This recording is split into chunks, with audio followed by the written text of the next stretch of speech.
errands of the sexual abuse of children. In fact, so successful was Sigmund Freud's reasoning on this point that he convinced generations of psychiatrists that the sexual abuse of children was neither important nor frequent. I need not remind my readers that the standard comprehensive textbook of psychiatry, as late as 1975, was still speaking about the actual incidence of incest as 1 per million in the general population.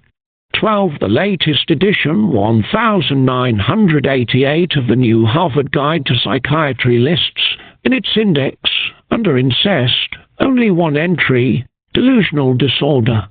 13. By contrast, Diana Russell's sophisticated research shows that the actual prevalence of sexual abuse before the age of 18 is something like 38% of the female population. 14. Again, people have come to me with the objection that even if Freud were wrong about sexual abuse, this need not compromise his other contributions. It is worth considering for a moment whether this is so. It cannot be denied, I think, that Freud's views on women were compromised from the beginning by his characterizing women's genuine memories of sexual abuse as mere fantasies. His theories on female sexual development were tainted by his belief that these imaginings must be grounded in psychological need, the Oedipus complex, which also vitiated his view of childhood sexuality. Since he could not acknowledge that men were violating women and children in fact and not just in fantasy, he was unable to give a convincing portrait of male sexual development either. Nonetheless, these very real and important systemic defects did not prevent Freud from certain recognitions that have proved real and enduring: the reality of the unconscious, the reality of certain psychological devices to protect us against unbearable emotional pain, the importance of trauma as a factor in human misery, the importance of early childhood experiences in general, the fact that dreams are significant and can reveal important biographical information, and so on. These are theoretical advances. They do not, however, translate directly into therapeutic devices. Thus, while recognizing the reality of the unconscious, it does not follow that the ability to interpret another person's unconscious is easily achieved, learned, or passed on. This general statement is also true of interpretive efforts in general. Too often interpretations are used as disguised insults, or ways of forcing another person to accept the analyst's opinions. Insight comes no easier to the so-called analyst than it does to the so-called patient. Freud's own insights were often shockingly manipulative. One has to think only of the great case histories to realize how often Freud was wrong. He handed over his first analytic patient, Emma Eckstein, to a quack Wilhelm Fliess, who performed a disastrous operation that disfigured her. Yet Freud could never acknowledge what happened and insisted the injuries were psychosomatic in origin. He dismissed Dora's real problems as hysterical in nature and only grudgingly recognized her insights into the politics of her own family. He assured the Wolfman that he would recover memories to vindicate Freud's interpretation. Such memories never came. He analyzed Schreber's so-called delusions on the basis of unconscious homosexual longings for his father, instead of on that father's sadistic physical manipulations of the young boy, and so on. It would be a good idea if all therapists could acknowledge that if the founder of their science was so prone to errors in psychological judgment, apparent to most of us 50 years later, their own efforts might be viewed in a similar light some years hence. Humility and skepticism should be the order of the day in all psychology. I have also had to come to terms with the fact that people with whom I am in almost complete agreement, for example Thomas Schaas, part company with me when it comes to the value of therapy. When I decided to publish my unpopular views about child sexual abuse, it was Alice Miller who first came to my aid, encouraging me to stand up against the combined might of the psychoanalytic establishment. In many conversations, however, it became obvious to me that while Alice Miller could break decisively with orthodox psychoanalytic theory, it was not possible for her to include psychotherapy in general in her criticisms. This has become increasingly clear in her last 3 books, the most important of which, Banished Knowledge, Facing Childhood Injuries, is recently published. In that book she tells how she was finally able to be healed and face her own childhood abuse. The what? Precisely. It consisted of we are never told by seeking out a Swiss psychotherapist who practices a form of primal therapy which he calls primatherapy. This man, J. Conrad Stettbocker, is only known in the United States through Alice Miller's references to him. Indeed, he was more or less unknown in Switzerland as well until Alice Miller wrote about him in her last books. I understand that his schedule is full for life now. He has just published a book, still only available in German, entitled When Leben einen Sinn haben soll. Die Heilende Begegnung mit der eigenen Geschichte. If suffering is to have meaning, the healing encounter with one's own history, with a foreword by Alice Miller. In her 4-page introduction, Alice Miller cannot praise the book enough. She says, for example, that it is a breakthrough to an entirely new concept of help and self-help, without any trace of pedagogy, and at the same time a breakthrough to a new view of man, to an anthropology with as yet unimagined perspectives. Such extravagant praise is completely out of place.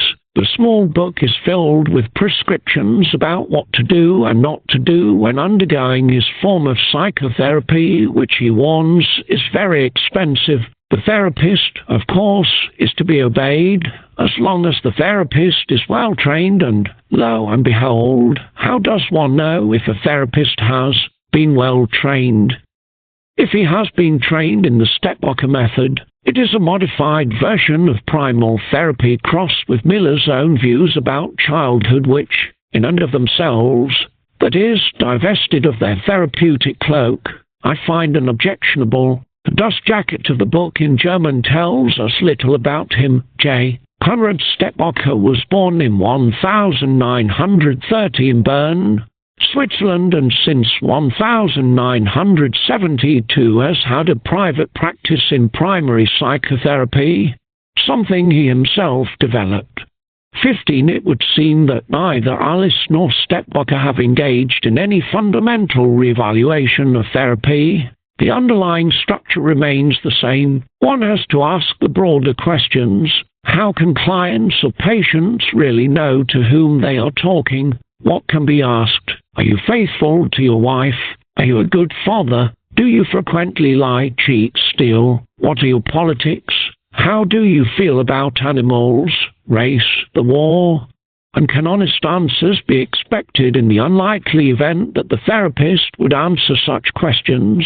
What is involved in full disclosure? Can we expect honesty and introspection about all those signs which point to bias, prejudice, and a lack of objectivity? Can these qualities be reasonably expected in therapy? Can therapy proceed without them? And what guarantee can there be beyond blind faith that such qualities will be available merely because the practitioner was well trained, as if anybody will admit to poor training? What is training, anyway? Can there be an institute for the installation of human kindness? Can such matters ever be taught? Yet without them, is therapy not dangerous? At most colleges and universities today, the students put out a guidebook, grading their teachers openly and frankly, in a way that cannot be found in the more formal publications put out by the universities themselves. There is no equivalent consumer's guide to therapists, warning them away from the dullards, the frauds, and the narcissists. A guild protects its members from such possible narcissistic wounds, and a guild needs to feed on itself to survive, hence the cult-like atmosphere evidenced in all training institutes. There is reverence for a founder around whom legends accrue. These legends are then passed on. They are not just about Freud. Many of the lesser names, as time passes, take on some of the reflected glory of the first master, and so we think, with some reverence, of Adler, Rank, Steckel, and so on, though if we read their actual words as spoken during the famous Wednesday night meetings in the published protocols, for example, we are reminded of how humanly flawed that is, they were. Most of their comments were banal, some were downright silly, others were dogmatic, irrelevant, or plain wrong. But this council of elders, the further it is removed from us in time, takes on an aura of sanctity and wisdom. Freud began passing on rings to his favourite disciples. These ring-bearers then bequeathed their rings to favourite disciples, and otherwise reasonable people see them as possessing some fetishistic essence. Old values are then conserved, and the penalty for questioning them or revolting is despondent. We are no longer in the realm of science. It is the mythical world of fairy tales we have entered. In this sense, psychoanalytic institutions are not at all like a university. In a university, tolerance and diversity are greater. There is an avenue to seek redress and aid grievances. There is no such thing as an ombudsman in psychoanalytic institutes. How, then, can an individual be protected from the power imbalance that exists in his own analysis? The temptation to abuse, misuse, profit from, and bully is constant. All access to power offers the opportunity for corruption. Within the therapeutic setting, emotional power, at the very least, is almost absolute. This impossible profession makes demands that simply cannot be met. No therapist can consistently and permanently avoid the temptation to abuse the inevitable and inherent power imbalance. Even the kindest therapist may well experience envy of somebody else's capacity for love, or anger that they are leading a more interesting life, or that they are richer, smarter, better looking, deeper, happier, more amusing, or whatever quality they have and the therapist lacks. We may be tested and tempted by our friends in this same regard in real life, but we have no stranglehold on them, nothing that is built into the relationships we do or do not form. But in therapy that stranglehold is preordained. Freud is supposed to have told Richard Sturber, "During my whole life I have endeavoured to uncover truths. I had no other intention, and everything else was completely a matter of indifference to me. My single motive was the love of truth." 16. A noble sentiment, no doubt. But is it true? One can't help but wonder how somebody could be so clear as to his motivation, and yet so rigid when it came to contemplating another point of view. Freud had few minor foibles, but he had large ones.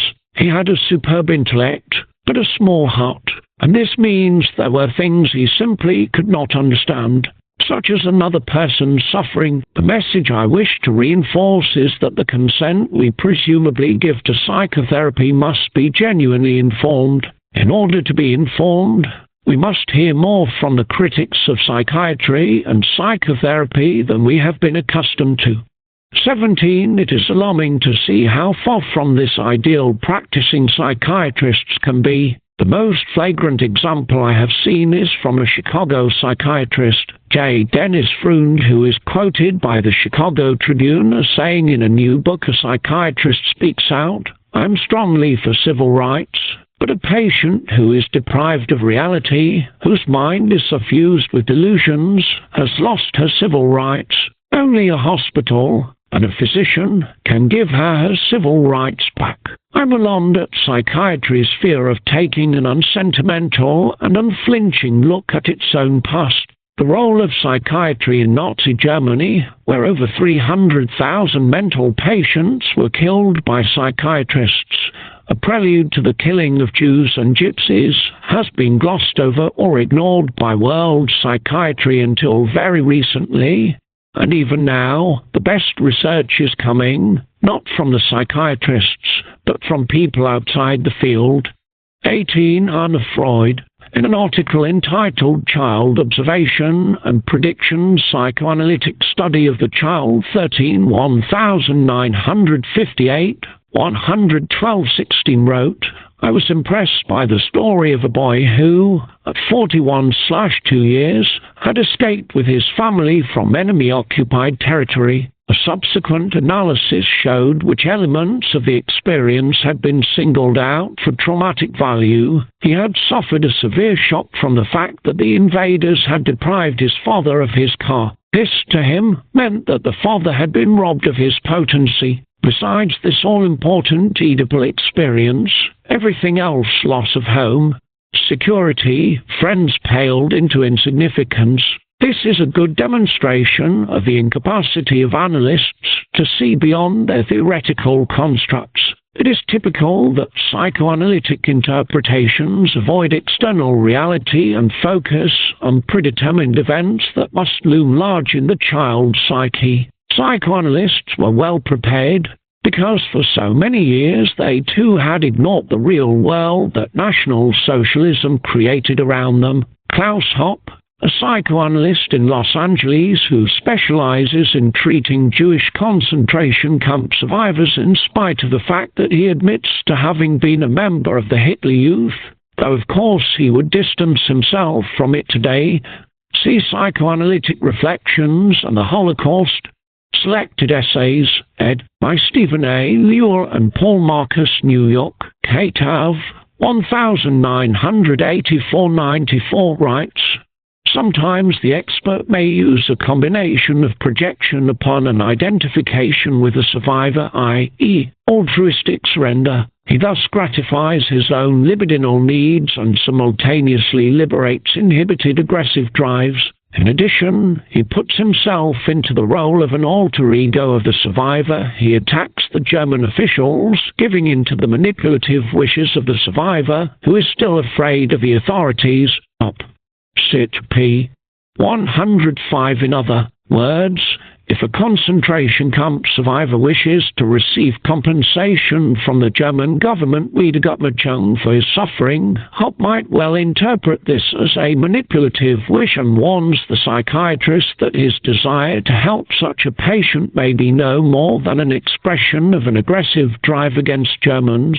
I can see nothing wrong with releasing such aggression. Why would this be a bad thing? Here psychoanalytic theory is enlisted as an aid to solve the conscience of a German psychoanalyst at the expense of the real needs of those who suffered the most, namely his Jewish patients. Psychiatry has not distinguished itself by fighting in the front lines for social justice and against human oppression. It is time this fact was recognized and the implications drawn. A final historical example, there is a letter Freud wrote to his daughter Anna on September 3, 1932, that is now in the Library of Congress. It is, curiously enough, the one passage in the entire correspondence between father and daughter where Freud clearly speaks with some passion about an event in psychoanalysis that seems to have exercised him more than any other. It is found very late in the letters. It concerns Sandor Ferenczi, Freud's favorite disciple and the most beloved of all the analysts, and his turning from orthodox Freudian doctrine. I have given all the details of this strange case in my book The Assault on Truth, reissued by Fontana Paperbacks in 1992, but at that time, of course, I had not seen this letter to Anna Freud. It does not change the story, but it does add some interesting details, and it is fascinating in the context of the letters. This is because Freud is writing on a rather delicate subject, the sexual abuse of children, to his own daughter Anna, and the person about whom he is writing is somebody he once called my beloved son and somebody who he had once hoped would marry Anna. Moreover, Anna Freud made no secret of the special affection she held for Ferenczi. She told me about it quite openly, and was visibly shaken when I told her that the letters I found in her father's desk revealed clearly that Freud had not been fair to Ferenczi. The letter is worth quoting in full. The two of them came in before 4. She was as charming as always, but from him there emanated an icy coldness. Without further question or any greeting, he began, I want to read you my paper. He did so, and I listened in shock. He has suffered a total regression to the etiological views that I believed in 35 years ago and renounced, namely that the general cause of the neuroses are severe sexual traumas in childhood, and he said it almost with precisely the same words I used at the time. No word about the technique by means of which he retrieves this material. It also contains remarks about the hostility of patients and the necessity of accepting their criticism and admitting one's errors in front of them. The results are confused, unclear, artificial. The whole thing is really stupid, or seems so because it is so dishonest and incomplete. Well, by now you have already heard the paper and can judge for yourself. In the middle of his reading, Brill came in. He later caught up on what he had missed. The paper seemed to me harmless. It can hurt only him, and will certainly spoil the mood of the first day of the Congress. I asked only 2 questions. The first, I said, would be asked as well by his audience. How did he come by these trance phenomena which the rest of us never see? His answers were evasive and reticent. When he was asked about his contradictions against the Oedipus complex, etc., he explained that Brill's comments were incomprehensible and admitted certain deviations from his views that I, however, could not understand. Brill whispered to me, "He is not sincere," in English in the original. It is the same as with Rank, only much sadder. My second question was what he had in mind in reading me the paper. Here also he revealed his coldness. It came out that he does want to be president of the International Psychoanalytical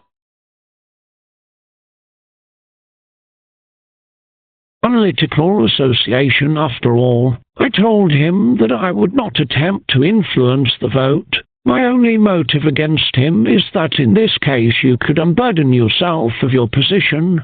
I think, though, that his paper will create hostility toward him. It is impossible for a modern reader to read these words without thinking how profoundly right Ferenczi was and how completely mistaken Freud was. Ferenczi's paper is a gem, one of the great documents in the history of psychology. Never before since had any man penetrated so deeply into the mysteries of the sexual abuse of children. The very trance phenomena that Freud claimed never to see is commonly referred to by victims of sexual assault. They go into an altered state as a means of warding off the full reality and thus the full impact of the attack. When this state is deliberately or accidentally achieved in analysis, buried memories of the event become available. What was it about this paper that Freud feared would spoil the mood of the Congress in Wiesbaden in 1932? It was simply this: Ferenczi was asking deep and important questions about psychoanalysis that no analyst, including Freud, wanted to hear. He was really calling into question his own practice and the very fabric of psychoanalysis.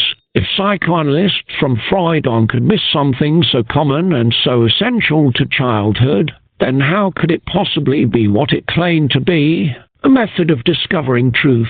The greatest truth it had seen, and Freud had seen it clearly in 1896 it had repudiated. Ferenczi in his paper talked openly about the hypocrisy of the analysts and how important it was to recognize that patients knew more about the truth than did the analyst. Freud was incensed. It clearly offended his sense of dignity to be asked to recognize errors in front of a patient. Freud, certainly by then, was no seeker of truth, and Ferenczi, to his everlasting credit, was. What happened to psychoanalysis? Why did it become so dry and so inhuman? It did not begin that way. The early letters of Freud, those to his fiancée, and those to his best friend Fliess, are filled with life, passion, emotions. Not so, though, the later letters. Once Freud had made it, once psychoanalysis was a recognized science, something happened both to him and to his discovery. They both aged. They lost something essential. Freud and psychoanalysis slowly became respectable, and that may have squeezed the life out of both. Reading the early Freud, from the studies on hysteria, the great essay The Etiology of Hysteria, Screen Memories, the interpretation of dreams, is to enter an exciting, passionate world. The later Freud is always elegant, eloquent, but something has gone out of it. Something is missing, some essential passion has disappeared. Finally, I must address the concern, widely expressed, that I have not offered any alternative to psychotherapy. I have repeatedly expressed my resistance to being placed in the position of pretending to have a solution. I did not, and still do not feel that in order to criticize the current state of affairs in psychotherapy, I must offer a better alternative. Still, I have been forced, by the large number of people who have challenged me in this matter, to think about it more than I had when I wrote against therapy, exposing oppression, injustice, and all the many evils our times are subject to is itself a healthy activity. In fact, I cannot think of a better therapy than exposing the inadequacies of psychotherapy itself. Politicizing oneself by joining with other survivors in political actions is an excellent antidote to the powerlessness that psychiatry induces in its subjects. Becoming active in the struggle against psychiatry and other forms of injustice even in one's own mind is a good alternative to the helplessness that psychiatry encourages in patients. Writing up one's own story, even if only for the instruction of other friends, especially if nothing is omitted, is to offer people the other side of the official story, and more of these personal stories are being published every year. Finally, becoming informed the hard way by active investigation is still the best way of exposing the truth. Note: Preface 1. I wish there were another term than patients, which is condescending and has false medical overtones, but there is not. Cole Rogers's term clients lacks the medical implications, but perversely seems to underline the condescension. The lack of a term that is not condescending/intimidating is an ironic proof of the reality I argue for in this book. Introduction 1. An Outline of Psychoanalysis 1938, in Volume 23 of the Standard Edition of the Complete Psychological Works of Sigmund Freud, trans. by James Strachey, London, The Hogarth Press, 1964, 175, The Prehistory of Psychotherapy, 1.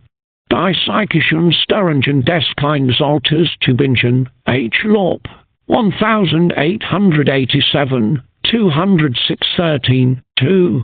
These sentiments are described in Krafft Ebing's book Nervosität und Neurasthenische Zustand Vienna, Alfred Holder, 1895. The ideas cited come from the chapter on treatment, 299 of 3. Nervenkrankheit und Lecturabilin S. Karger, 1907, 4. Published by E. Le Neumann des Warens, Paris, Paul Ollendorff.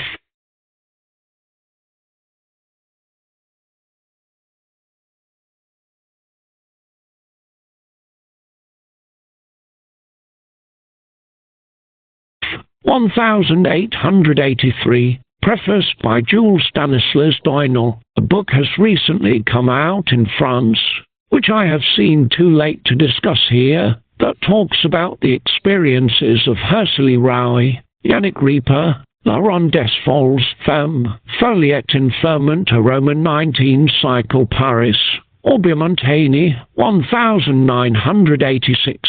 In 1882 a novel appeared, written by Lenormand Desvarens, director of the asylum in Orleans, the same man who published her autobiography under the pseudonym of Edouard Berton, mais Modune Fuel de Papier, écrits par elle-même Paris, Ollendorff, but I have not been able to find a copy. Perhaps my earlier comment about the uniqueness of Rowie's book should be tempered. Paul Gotkin recently sent me another very unusual book by a 19th century woman author on the same theme as the book by Rowie, A Secret Institution by Clarissa Caldwell Lathrop, New York, Bryant Publishing Co., 1890, She too writes well and with great indignation about the indignities inflicted on the mentally ill. 5. C. In particular, Patricia Perry-Rika and Elaine Hilburn Uncommon, The Gender Gap in Psychotherapy, Social Realities and Psychological Processes, New York. Plenum Publishing Co. 1984.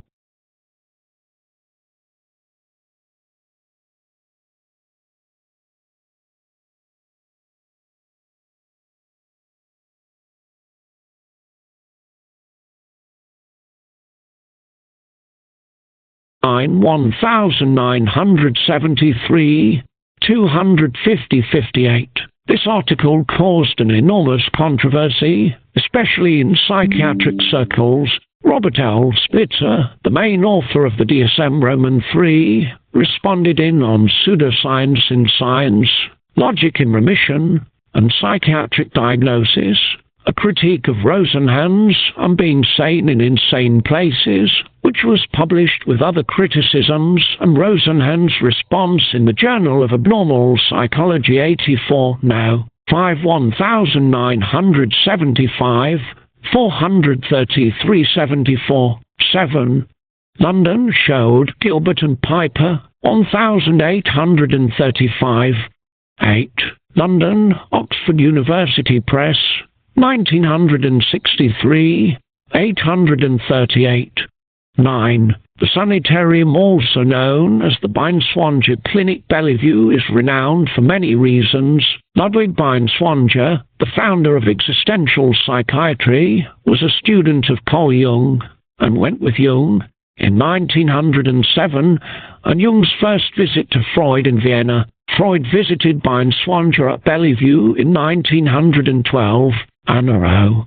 Bertha Pappenheim, the famous patient of Joseph Breuer, about whom he wrote in Studies on Hysteria in 1895, was there, as was the great Russian dancer Nijinsky in later years. Edmund Husserl, Martin Buber, Karl Jaspers, Martin Heidegger, and many other well-known figures of European intellectual life visited there. 10.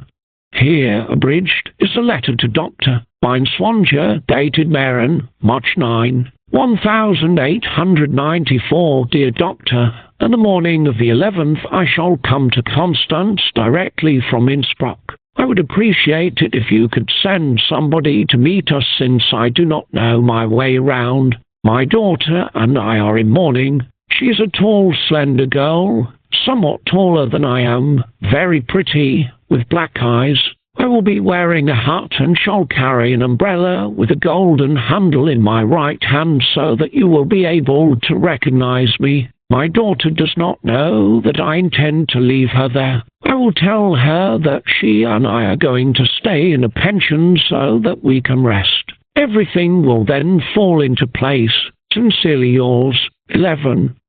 C. Ludwig Binswanger, Zergeskich der Heilenstadt Bellevue in Kreuzlingen, 1857-1932, a privately printed history of Bellevue. More information on the clinic is found in the Zurich Weekly Tagenzeiger magazine now.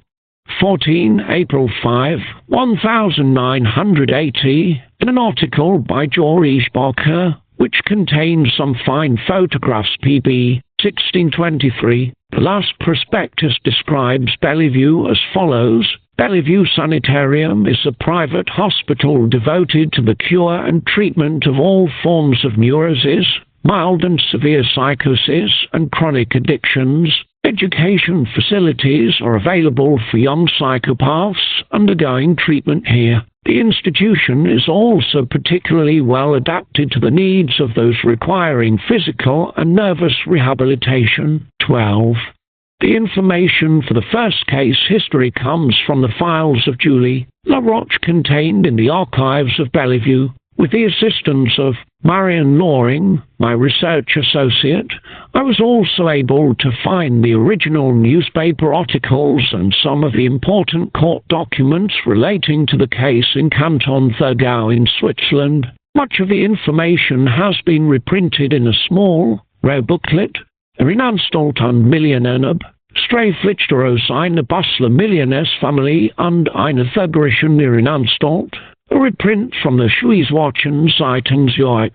J. Endley, 1897, 13. All the translations that follow in this chapter were done by the author, Marian Loring, from original German and French texts. All this material has recently been transferred to the University Archives at Tübingen. 14. Ludwig Bein Swanger, Suggestage der Heilenstock Bellevue in Kreuzlingen, 1857-1932, 25. 15. The material that follows comes from Hermann Hesse, Kindheit und Jugend von 1900, Brief und Lebenszeugnis, 1877-1895 ed. By his wife, Ninant Hesse, Volume 1, Frankfurter Main, Suhrkamp, 1972. The translations are my own. 16. Published in Leipzig, Veit Verlag, 1896. 7. Leonard Frank has drawn my attention to the fact that a similar statement was made to the United States Senate in 1961. It is well known that there are legal safeguards against what is commonly called railroading of people into mental hospitals, and we contend that people are very well protected in all of the states. I have never in 30 years of constant living with this problem seen anyone whom I thought was being railroaded, said Dr. Francis J. Braceland, former president of the American Psychiatric Association. From Constitutional Rights of the Mentally Ill hearings before the Subcommittee on Constitutional Rights of the Committee on the Judiciary, United States Senate, 87th Congress, First Session, March 28, 29 and 30, 1961, Pod I, Civil Aspects, Washington, D.C., U.S. Government Printing Office, 1961-65. C. For similar statements, 37, 146, 155, 177, 17. C. Albrecht Hirschmuller, Ein Bischer unbekannt. Krankengeschichte Sigmund Freuds und Joseph Breuers aus der Instanzeit der Studien über History, Jahrbuch der Psychoanalyse 10 1978, 136-68, 18. In 1888, in an article entitled Über Pollution Sortheit Volgensbeim, Weibwiener Medizinische Press 29, 466-69, Krafft-Ebing describes a particular patient as a model of a person afflicted with psychic onanism. Her main complaint is an almost continuous restlessness and excitation in her genitals. It behaves like a stomach when it is hungry. She feels, in her genitals, objective examination negative, a painful burning, a heat, a pulsating, a restlessness, as if the internal mechanism of a clock had gone crazy inside her. 19. Jahrbuch des Psychoanalyse 10, 159. Die Angebrenzskyheit ihres Wessens Fembot sich darin, das seien die Erfüllung ihrer nächsten Pflichten und ihrer Ausgleichung mit ihrer Amelia Vergus, wherein sie sich bemüht, idealer Interessen zu dienen und her geistige Anregung auf sich wirken zu lassen. Freud was writing a private letter to a colleague, not meant for publication, hence the clumsiness of some of the wording. The German is not easy to translate. This is why I have given the original, Dora and Freud. 1. Sigmund Freud, Fragment of an Analysis of a Case of Hysteria, trans. By James Strachey, Standard Edition S.E. Vol. 7 London, The Hogarth Press, 1953, 122. All page numbers refer to this edition. All translations from the case are by Strachey unless I indicate in the footnote where I differ from the S.E. The German is Bruchstücke History Analyse and was first published in 1905 in the Monotrift für Psychiatrie und Neurologic 18, 285 310, 408-67. For the German text I have used the one published in the Jessamelt work G.W. ed. by Anna Freud, E. Bibbering, W. Halfer, E. Chris, and O. Issachau, Volume 5 London, Imago Publishing Co. 1942, 163 286, reprinted by Fischer Verlag in 1972. 2. All quotes from the Fliess letters are from the complete letters of Sigmund Freud to Wilhelm Fliess, 1887 1904, ed. and trans. By Geoffrey Moussafe Musson, Cambridge, Harvard University Press, 1985, 3. I consider that essay to be the greatest that Freud ever wrote. I have included it in Appendix B to my Assault on Truth, along with some corrections of Strachey's translation. 4.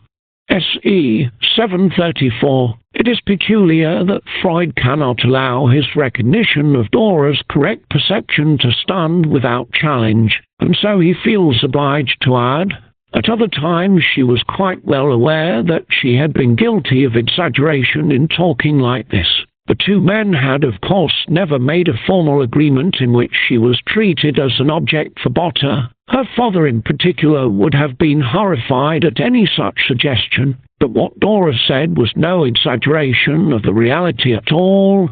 On the contrary, she was merely highlighting for Freud the deeper emotional reality of her father's behavior. She was being insightful and analytic, whereas Freud was insisting on being literal. Dora clearly did not believe that there was a written agreement between her father and Hecke, but this hardly diminished the impact of the emotional trauma on her of being selfishly and callously used by her father, and Freud knew that she was perfectly correct. 5.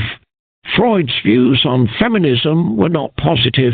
This is clear from a letter to his fiancée, Martha Bernays, written on November 15, 1883, in which he tells her that he has been translating John Stuart Mill, he lacked the sense of the absurd, on several points, for instance in the emancipation of women and the question of women altogether. I remember a main argument in the pamphlet I translated was that the married woman can earn as much as the husband. I dare say we agree that housekeeping and the care and education of children claim the whole person and practically rule out any profession. It seems a completely unrealistic notion to send women into the struggle for existence in the same way as men. Am I to think of my delicate sweet girl as a competitor? I believe that all reforming activity, legislation and education will founder on the fact that long before the age at which a profession can be established in our society, nature will have appointed woman by her beauty, charm and goodness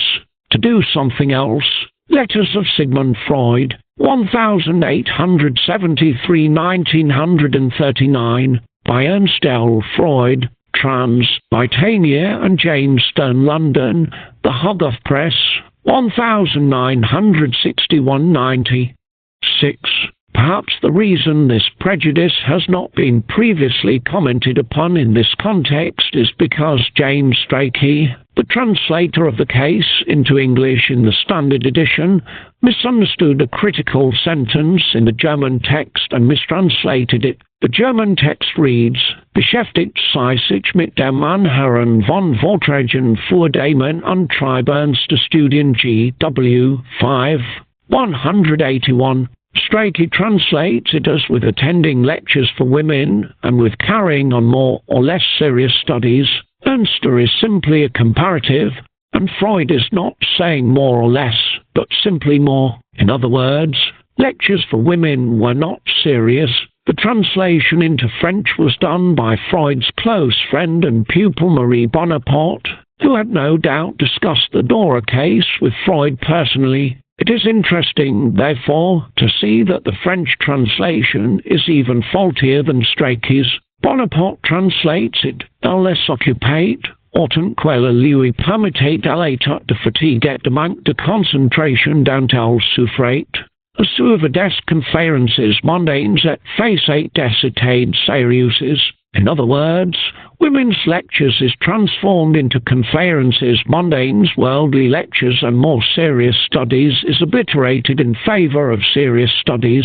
There is thus absolutely no way of knowing from the French that Freud disapproved or that Dora's ambitions had anything to do with women's studies. Was this translation a result of Bonaparte's talks with Freud? The French text was published as Cinq Psychanalyses, traduit par Marie Bonaparte et Rudolf M. Lowenstein, Paris, Presses Universités de France, 1954, 7. Strachey's translation accidentally omitted the last 5 words, which are, in German, "Why were später Herren werden 8. Again, Strachey has mistranslated. I was beginning to realize that Hecke himself, but the German text GW 5257 reads, "Das die Werbungen Dora für Hecke," for Hecke as well. In other words, Freud is saying that both Dora and Hecke took the proposal seriously. 9. Strachey translates, "He made violent love to her and had implored her," but the German GW 5268 reads, "Genhet sei sehr umwerben," which clearly means that he approached her and courted her ardently. 10.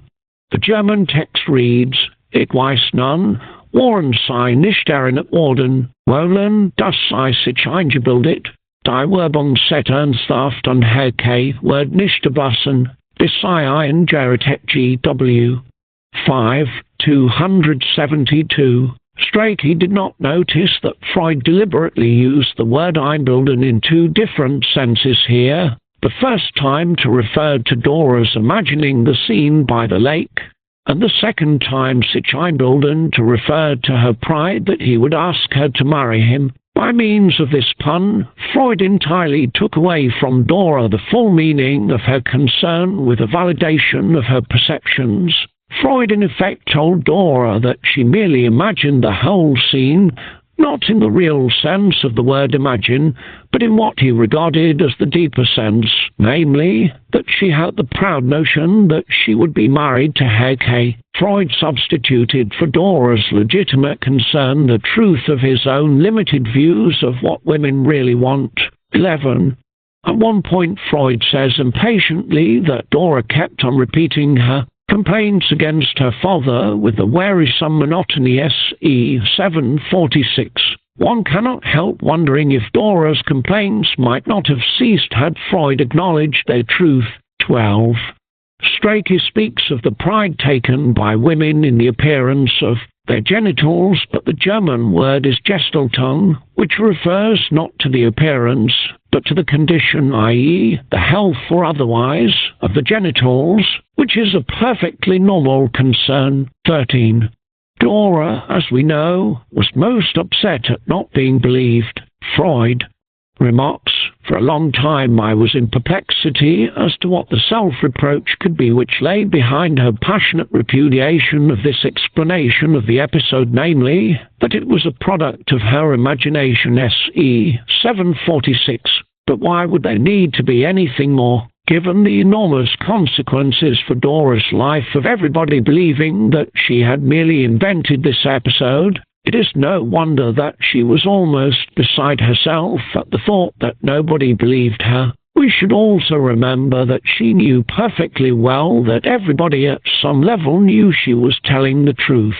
If such a situation is not ideally suited to drive a person insane, I don't know what is. 14. Reality and Actuality, Journal of the American Psychoanalytic Association 10 1962 451 74. Many of the essays I quote from have been reprinted in a useful collection, In Dora's Case, Freud Hysteria Feminism, ed. by Charles Bernheimer and Clay Cahane, New York, Columbia University Press, 1985, 15. Wilhelm Fliess, über den ersichtlichen Zusammenhang von Nase und Geschlechtsorgan und der Soul, Kalmerhold, 1902, 7. Freud's copy carries the dedication to My Dear Sigmund. The book was published in 1902, but represents Fliess's views from 1893 on. A similar passage is found in Fliess's major work, Die Beziehungen zwischen Nase und weiblichen Geschlechtsorganen Leipzig and Vienna, Franz Dutic, 1897, 108, where he discusses stomachache spots. 16. An influential and popular book by Dr. the said Pouillet was the L'onanisme chez la femme, Masturbation in Women, 7th ed. Paris, Vigot Frears, 1897, which recommended for a cure the moderate cauterization of the entire surface of the vulva, without forgetting the clitoral gland, nor the two sides of the hood of this organ. The initial pain of the burn, which lasts about 2 hours, is followed for 6 to 8 days or more by a morbid sensitivity, which is bearable only as long as one does not touch the mucous membrane of the vulva, but which becomes a very sharp pain at the first contact with any object whatsoever, and even more so should the fingers rub the genitals. My translation from the French on page 205. Should this fail, Dr. Pouillet does not hesitate to perform an excision of the clitoris and gives several examples, 205 of the results he has had after surgical removal of the clitoris. A vast literature from the 19th century exists on this topic, and I cite from it in my Doc Science, Women, Sexuality and Psychiatry in the 19th Century, New York, Farrar, Straus and Giroux, 1986, 17. I discuss Emma Eckstein in my book The Assault on Truth, Freud's Suppression of the Seduction Theory, New York, Farrar, Straus and Giroux, 1984 paperback, with new preface and postface, New York, Penguin Books, 1985, 18. The words in this connection are not in the German text, but have been added by Strachey. 19. Later Freud said that if Dora felt unable to yield to her love for the man, if in the end she repressed that love instead of surrendering to it, there was no factor upon which her decision depended more directly than upon her premature sexual enjoyment. S.E. 787, but here he is referring to her bedwetting. 20. Freud and Dora story, history, case history, from In Dora's Case, 75. 21. Keys to Dora, from In Dora's Case, 213-14, 22. Sigmund Freud, Dora, An Analysis of a Case of Hysteria, ed.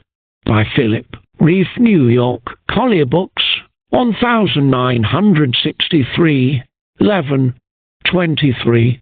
Sigmund Freud, Life and Work. Vol. 2, Years of Maturity, 1901-1919, London, The Hogarth Press, 1958, 287, 24. A footnote to Freud's fragment of an analysis of a case of hysteria, Psychoanalytic Quarterly 26, 1957, 159-67. Deutsch met Dora in the late fall of 1922, and she told him of her deep disappointment with men and how her husband had been unfaithful to her. Deutsch took this as a sign of her paranoia. He states, at the time of her analytic treatment she had stated unequivocally, "Men are all so detestable that I would rather not marry." Thus her marriage had served only to cover up her distaste of men. But Deutsch has made an error. What he quotes are not Dora's words, but Freud's interpretation of one of Dora's dreams, hardly unequivocal. 25. Freud and Dora story, history, case history, from In Dora's Case. 88. 26. Representation of patriarchy, sexuality, and epistemology in Freud's Dora, Feminist Review 9, 1981, 6073. I'm quoting more from the book edited by Charles Bernheimer and Claire Kahane, In Dora's Case, 192. 27. My translation from the German, Psychopathia Sexualis ein medizinische Gerichtsstudie für Erziehungsjuristen, 15th ed. By Alfred Futch Stuttgart Ferdinand Inker, 1918, 120, case 67. The first edition appeared in 1887, 28. See in particular Helene Sixers and Catherine Clements Buchler, June, Paris, 10/18, 1975, 29. Lacan's essay was first published in the Revue Francaise de Psychanalyse in 1952 and was reprinted in Ecrit's Paris, edition Sewell, 1966, 215-26. I have used the translation by Jacqueline Rose that appeared in Dora's Case, 99-30. The Scene of Psychoanalysis, The Unanswered Questions of Dora, from In Dora's Case, 107-31. I have taken this from Annika Lemay's book Jacques Lacan, Brussels, Pierre Modoga, 1977, 329. Ferencz's Secret Diary and the Experiment in Mutual Analysis. 1.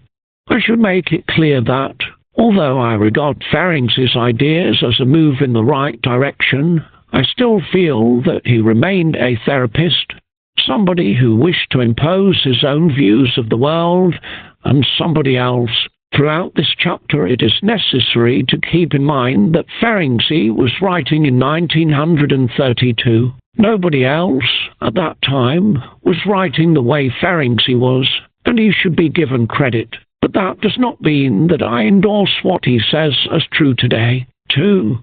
Sander Ferencz, Journal Clinique, January-October 1932, translated from the German by Le Groupe de Traduction du Coq-Héron, Susanna Jaquisniter, Judith Dupont, Suzanne Hummel, Georges Cassai, Franchise Samson, Pierre Sabrin, Bernard This Paris, Pale, 1985. The work contains a posthumous introduction by Michael Balint, Ferencz's pupil, and a much more useful preface by Judith Dupont. The translation is a very faithful rendition of the German original. Dr. Dupont, a Hungarian analyst living in Paris, owns the Ferencz copyright. An English translation is scheduled to appear soon from Harvard University Press. 3. Of course, I have selected only those passages from the diary that I found most interesting. They tend to be those in which Ferencz questions the underlying assumptions of therapy. It is only fair to the reader to state that many of the other passages take the usefulness of therapy for granted, a position I obviously do not share and are fairly standard psychoanalytic fare. No doubt these are the very passages that permitted the diary finally to be published. What kept it from being published for so many years are the other passages, the ones I comment on here. Some account of the suppression of the diary is to be found in my book The Assault on Truth, in the chapter on Ferencz. My translations are from the original German text, which I have in transcript form, rather than from the published French text. But wherever my translation differs from the French version, I will signal it in the notes. All page numbers are from the French translation. 4. When a friend of mine, a woman who is involved in the psychiatric inmates liberation movement, and is herself a survivor of incest, read this passage and my explanation, she told me she was offended. Once again, she said, Men were telling women what really happened, what they really did, what they really wanted. "You have," she said honestly, "no possible way of knowing any of this." I have to admit that she is completely right. I see from this experience how hard it is to overcome one's usual habits of thought. Much as I wish to escape thinking like a therapist, I sometimes fall into old and bad habits. I'm glad that I know such women who try to keep me honest. 5. Hypnotic lies refers to a theory held by Ferenczi that an abusing parent often puts the child into a kind of hypnotic trance, giving the child the post-hypnotic suggestion that it will remember nothing of what happened. Sometimes, Ferenczi suggested, children will put themselves into such an altered state during the abuse as a way of blotting it out. Michelle Morris, in her extraordinary contemporary novel about incest, If I Should Die Before I Wake Los Angeles, J.P. Torture, 1982, confirms this. Robert Fleece has also written about this trance-like state in his simple Dream and Psychosis, New York, International Universities Press, 1973, 6. Die Patienten sind eingesendor. 7. I have told the full story, based on previously unpublished letters between Freud and Ferenczi, in a chapter called The Strange Case of Ferenczi's last paper in my Assault on Truth 14587. In brief, what happened was that Ferenczi came to believe, toward the end of his life, that women who told him they had been sexually assaulted as children were telling the truth. He wrote a paper about this confusion of tongues between adults and the child, which he wished to give at the Wiesbaden Congress of Psychoanalysts in 1932. Freud and all the other analysts at the time urged Ferenczi not to give the paper, saying that it would damage his reputation. Ferenczi insisted on meeting Freud and discussing it with him face to face. It was the last meeting the two close friends were to have.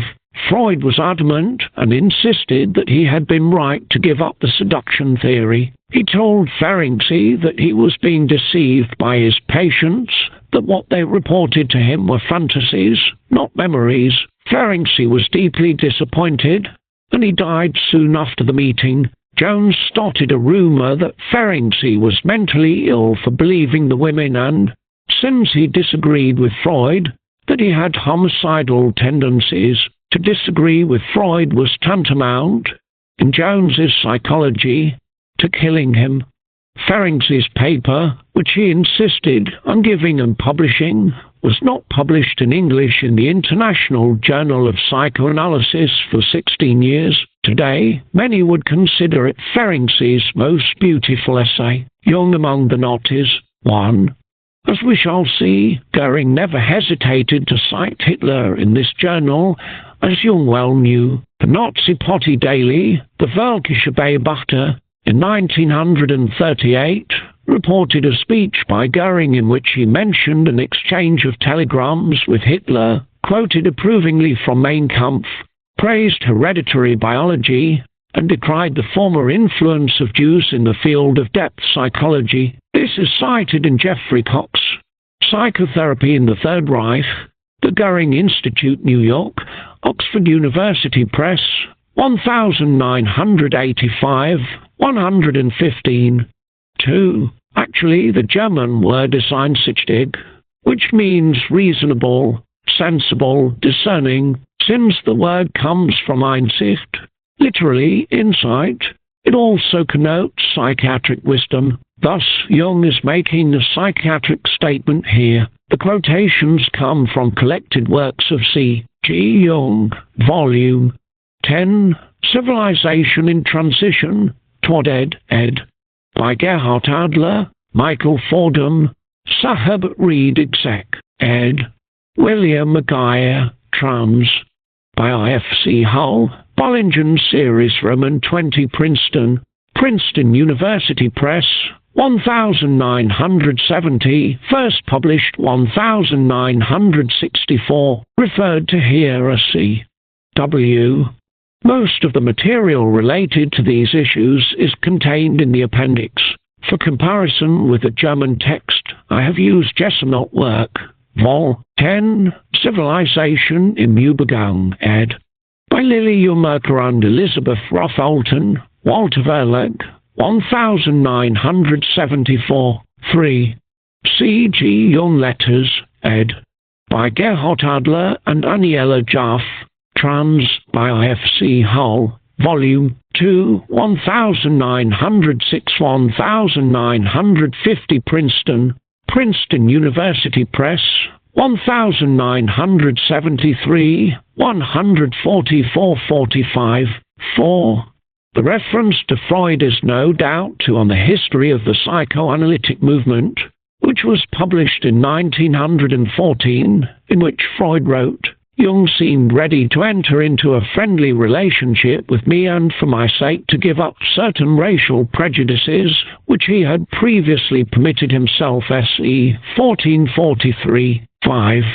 The members of the managing committee were Walter Simbel, Karl Hebelin, Hans von Hattingberg, Gustav Richard Heyer, Fritz Kunkel, I.H. Schultz, Harold Schultz-Henk, Leonhard Seif, and Victor von Weizsäcker. For information on the Nazi activities of these men, see Cox's Psychotherapy in the Third Reich and the 1983 issue of the German journal Psyche Vol. 37, one eyewitness account of a meeting in 1936 or 1937 at which Jung was present tells of a German psychiatrist who went up to the speaker's place in an SS uniform. He stretched out his hand and started out with Heil Hitler. See the outstanding book Mass Murderers in White Coats, Psychiatric Genocide in Nazi Germany and the United States, by Lenny Lapon, Psychiatric Genocide Research Institute, P.O. Box 80071, Springfield, MA 113871, 147. 6. The quotation marks are due only to the squeamishness of the translator, as if to indicate that Jung was using the word in a special sense, but he was not. The German text G.W. 10, 190 Das sich mit dem Arischen unbedingt vergleichen lässt makes it clear that Jung used the word without quotation marks. It is not capitalized in German only, because it is an adjective. 7. The German text G.W. 10, 191 is stronger. Much better is pejorative, not just a follower, but a parrot. Somebody who uncritically or thoughtlessly repeats. 8. The German reads nicht nur behandeln darf, sondern auch soll, which is omitted from the English. This means that medical psychology not only can but should treat the whole person. 9. Entwertendutung, that is, a devaluating interpretation, one that debases the individual. 10. The translator has omitted a phrase here. Jung G.W. 10, 192 actually writes, Les Ungeeds in den Infantilbeweisen some finer obscene wit psychology, i.e., the analyst drags everything into the swamp of the infantile and perverse morass of an obscene joke psychology. 11. The subject of the mass killing of mental patients estimates 350,000 killed has been dealt with by Alexander Mitscherlich and Fred Mielck. The Deaf Doctors London, Elect Books, 1949. Mitscherlich, a German psychoanalyst, was shunned by his colleagues after writing this book. As he explains in the preface, Frederick Wertham has a chapter on it in his book A Sign for Cain, an exploration of human violence, New York. Paperback Library, 1969, Robert J. Lifton, in The Nazi Doctors, Medical Killing and the Psychology of Genocide, New York. Basic Books, 1986, has also written on the subject, but the best book I have seen in English is Lenny Lapon's Mass Murderers in White Coats, Psychiatric Genocide in Nazi Germany and the United States, which he had to publish himself. Worth notes that one young psychiatrist, Dr. Theo Lang, made a serious attempt to stem the whole program. He was at that time in Germany and later became chief physician of the institution Herisau in Switzerland. On January 20, 1941, he obtained an interview with Dr. M. H. Goering at the German Institute for Psychological Research and Psychotherapy. His plan was to get Dr. Goering to sign a declaration against the extermination of mental patients. When he tried to tell Dr. Goering the whole story of the program, which at that time had been going on for more than a year, he found that Dr. Goering knew all about it and confirmed its truth. However, he refused to sign the Declaration 174. Whether Jung knew about the killings has never been addressed. In the last few years, a large number of outstanding books have been published in Germany on this topic. I have received some 25 volumes that explore this theme. I will mention here only the excellent book by Benno Mullerhill, Tödliche Wissenschaft, Die Auswanderung von Juden, Psygenomen und Geisteskranken 1933-45 Reinbeck, Rowohlt, 1984, which is scheduled to appear in English translation this year from Oxford University Press in England. C2, Ernst Klee, Euthanasien in Estot, Die Vernichtung Lebensmut und Lebensfrankfurter M. Fischer, 1986, and by the same author, Recitaten, Werden as Juristen und an der beteiligten Kranken oder Judenmord Frankfurter M. Fischer, 1987, an excellent article by a German pediatrician was published in the Lancet August 2, 1986, 270-173 From Nazi Holocaust to Nuclear Holocaust, A Lesson to Learn, by Hartmut M. Hansgabel. The article became a cause célèbre in Germany when the head of the German Medical Association attacked Dr. Hansgabel publicly. See Die Zeit now. 46, 6 November 198,745 FF, and the article in Der Spiegel now. 3 volume 42, 18 January 1988, 7680, under the title Erst unter Hitler, Mission Veritas, 12. See Sarah Gordon, Hitler, Germans, and the Jewish Question, Princeton University Press, 1984, 121.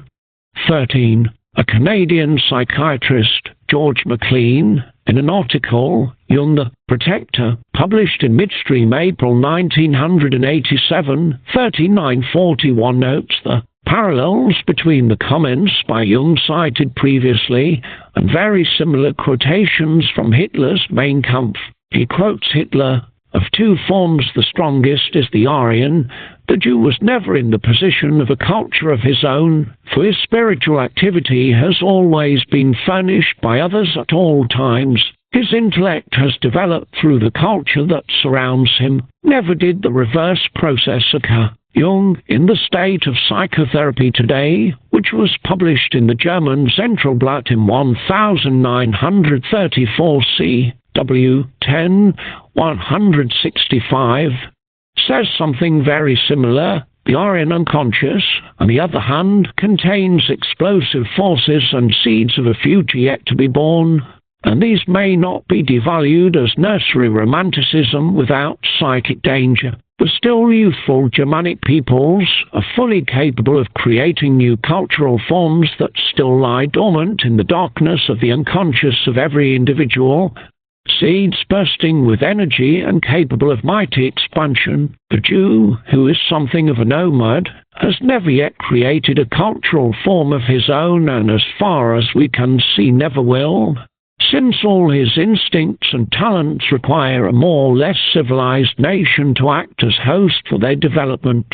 It seems hard to avoid the conclusion that Jung, aware of Hitler's remarks, was echoing them deliberately in a publication that would certainly catch the eyes in 1934 of the Nazi authorities. 14. C.G. Jung Speaking Interviews and Encounters, ed.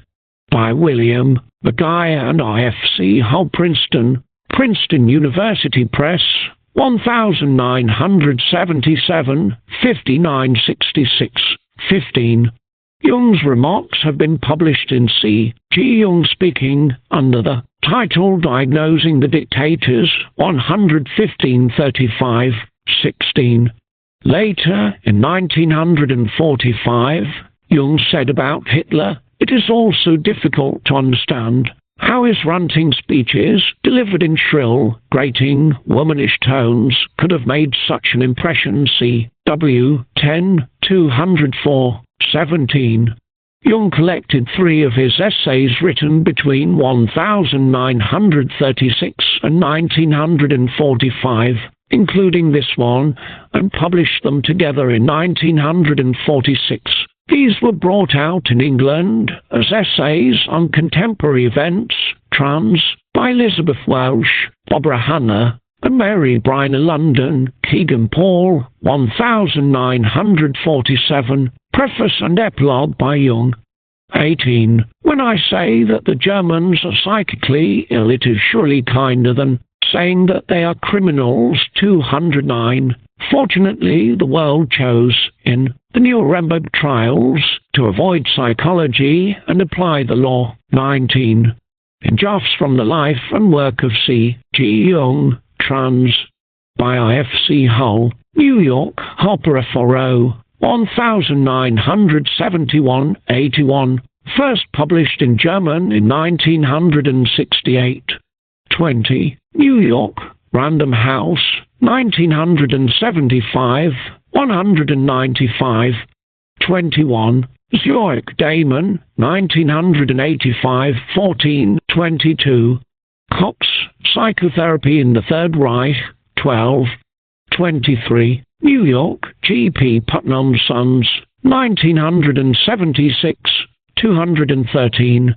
24. Lenny Lapin, in Mass Murderers in White Coats, drew attention to the Nazi killings of mental patients in the 1930 seconds. I cannot believe that Jung knew nothing about it, given his close association with doctors high in the psychiatric hierarchy of Germany. Needless to say, he never mentioned it, and we will probably never know whether this is because he knew nothing about it or chose not to reveal what he knew. 25.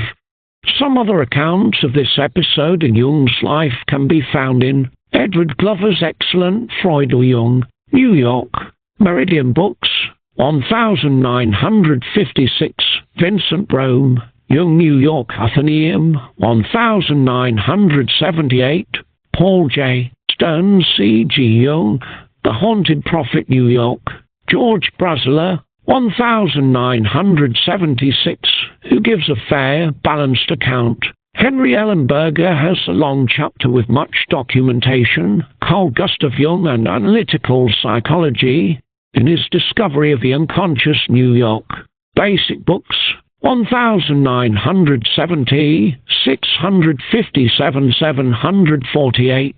A Defense of Jung is to be found in E. A. Bennett, C. G. Jung, London. Barry and Rockcliffe, 1961, 5662. Gerhard Weyes, Carl Gustav Jung, Lebanon. Working Munich, Kosel Verlag, 1985 is the latest complete biography. As far as I know, Freud never made any public statement about Jung's actions. However, his student Franz Alexander apparently spoke to Freud about them, for he wrote, in the History of Psychiatry, New York, Harper Row, 1966, 409, what moved Jung to play a prominent role in a newly racially oriented psychological movement?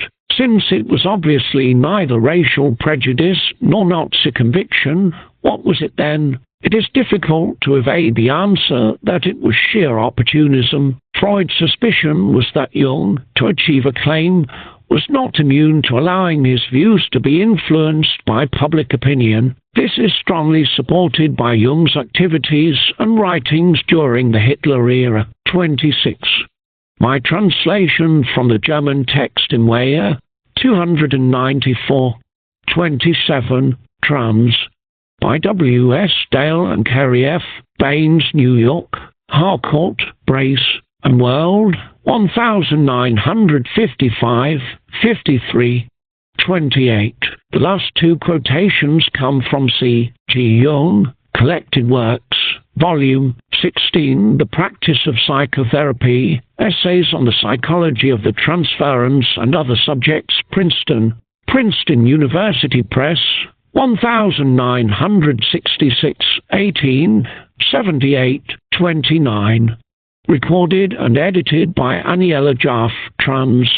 By Richard and Clara, Winston, New York, Pantheon Books, 1973, first published in 1965, 132-33, 30.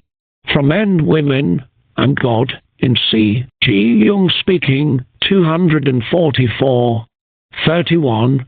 From a 1912 interview in the New York Times reprinted in C. G. Jung Speaking 12, one might argue that many people held such views in 1912, but what was to prevent Jung from adding a footnote in later editions saying that he no longer accepted such a position? 32. Quoted by Frederick Wortham in A Sign for Cain, 91, 33. Modern Man in Search of a Soul, 299, 34. And From the Life and Work of C. G. Jung, 116. Perhaps as a carryover from his days with Freud, Jung had a particular distaste for examining the past. There is the danger of perpetually brooding on the past, of looking back wistfully to things that cannot be remedied now, the morbid tendency, very common among neurotics, always to seek the cause of their inferiority in the dim bygone, in their upbringing, the character of their parents, and so forth. C. W. 16, 135, 35. Jung clearly believed that the study of these ancient texts on Tantrism was dangerous. Thus, in a 1958 paper on schizophrenia, C.W. 3, 259, he told of a patient who attended his lectures on a tantric text and then began to have dreams of earthquakes, collapsing houses, and floods. Jung forbade her to attend his lectures and insisted instead that she read Schopenhauer's The World as Well an Idea, because Schopenhauer, too, had been influenced by Buddhism. 36. C. G. Jung Speaking, 233, 37. C. G. Jung Speaking, 234. John Rosen and Direct Psychoanalysis. 1. Direct psychoanalysis is a method of psychotherapy based upon the discoveries of Freud. Direct psychoanalysis, a summary statement, in Current Psychiatric Therapies, Volume 4, ed. By Jules H. Musserman, New York, Gruner Stratton, 1964, 117, the second volume of Rosen's Collected Papers, Selected Papers on Direct Psychoanalysis, New York, Gruner Stratton, 1968, includes a bibliography of 128 items devoted to his work. Included are reviews and commentary, almost all positive, from some of the major figures in psychotherapy, including Donald Winnicott, Marguerite Sechehay, Cole Rogers, Harold Seals, Milton Wexler, Frieda Fromm-Reichmann, Don Jackson, Samuel Lipton, Lawrence Kuby, Fritz Redlich, Theodore Lids, Michael Balint, Georges Devereux, Ronald Fabian, Kurt Eisler, and many others. Clearly at the time Rosen was not a peripheral figure in modern psychiatry. Rosen believed, and many distinguished psychiatrists accepted his assessment, that he had discovered a new method of psychotherapy that could, and should, be widely taught. What I envision is a psychiatric Peace Corps. It will consist of many young assistant psychotherapists trained for the kind of work that needs to be done at state hospitals and at community mental health centers. Ibid. Romans 7, A Brave New World, then, which was to remain undisturbed until very recently. 2. This was not the first time that Dr. Rosen fell afoul of the law. In 1960, he lost a celebrated case known as Hammer v. Rosen 7NY. Twad 376, 165 NE. Twad 756, 198 NYS. Twad 65 in New York, where he was accused of beating a patient. Rosen argued that the treatment was knowingly and freely consented to by reason of the fact that the patient's mother testified that if beating was a means of cure, she was agreeable to the treatment. Rosen defended himself by saying that beating constituted a recognized form of treatment. He did not, however, produce expert witnesses to testify on his behalf. Mrs. Hammer testified that after treatment she observed her daughter was beaten up and had blue eyes, that her daughter returned from treatments black and blue. The case has been commented on in From Contract to Status via Psychiatry by George J. Alexander and Thomas S. Shah, Santa Clara Lawyer 13 1973 53759 C2. Ronald J. Cohen, Malpractice, A Guide for Mental Health Professionals, New York, The Free Press, 1979 3. Arnold A. Rogow, The Psychiatrists, New York, G.P. Putnam's Sons, 1970, 111. Among the others named were Thomas S. Schaas, Rollo May, and Melanie Klein. 4. Unless otherwise noted, all page references are to direct analysis. Selected papers by John N. Rosen, New York, Grun and Stratton, 1953. 5. Eisenbud was the author of a series of articles arguing in favor of ESB. Was it this that allowed him to divine the internal state of Dr. Rosen? 6. The distinguished psychoanalyst Leon Stone reviewed Rosen's direct analysis in a special book section of the Journal of the American Psychoanalytic Association 3 1955, 12648. They wrote that as time went on, Rosen gained the opportunity to demonstrate and explain his work directly before learned societies and remote hospital staffs. His work has been seriously appraised by many, followed as a method by some. Certainly it is known to all. In the review, Stone spoke of Rosen's moving case histories, of his efforts to cure as nothing less than heroic. He spoke of his courage, passionate dedication, and intuitive resourcefulness. Stone automatically assumed that Rosen's patients were desperately ill. This is so often used to excuse what would otherwise be considered barbarous practices that one wonders how the person could possibly know. Clearly Rosen's word is believed, just as it is believed when he insists over and over on his love for his patients. Once this is believed, then any evidence from the published writings that suggests something is wrong is explained away in a benign fashion. So much of what Rosen writes simply makes no sense. Stone explained that the wild interpretations he makes may mean more to the embattled psychotic patient than accuracy of interpretations, or, in some instances, than the question of whether the interpretations are really relevant to his basic conflict or not. And this dangerous posture is acceptable because, argued Stone, Rosen has a rare capacity for wholehearted empathy with the psychotic patient, for feeling his point of view against his environment while fighting his crazy imagination with no holds barred. Further than this, there is an unreserved, uninhibited involvement with the patient, fearless, exuberant, loving, authoritarian, at times combative and punitive, but always strong and affirmative. But this implies that nobody could spontaneously hate Rosen, or even worse, that Rosen could not spontaneously hate a patient. It is as if such feelings simply do not exist in the realm of psychotherapy, and Stone made his reputation by exposing the dangers of misusing the transference. 7.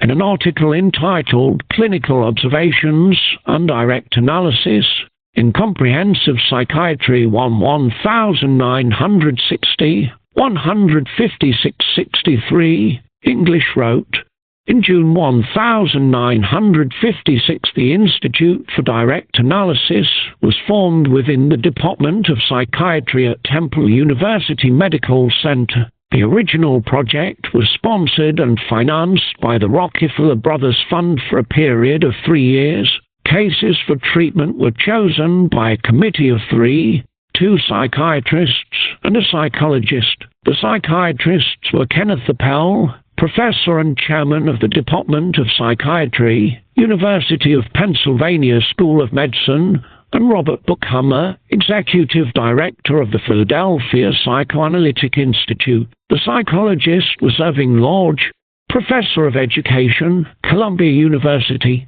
3 years later, Temple put Rosen on the staff of the medical school. In other words, John Rosen was backed by powerful members of the psychiatric, academic, and financial community. He was by no means an outsider shunned by his more conservative colleagues. 8. New York, W. W. Norton & Co., 1954.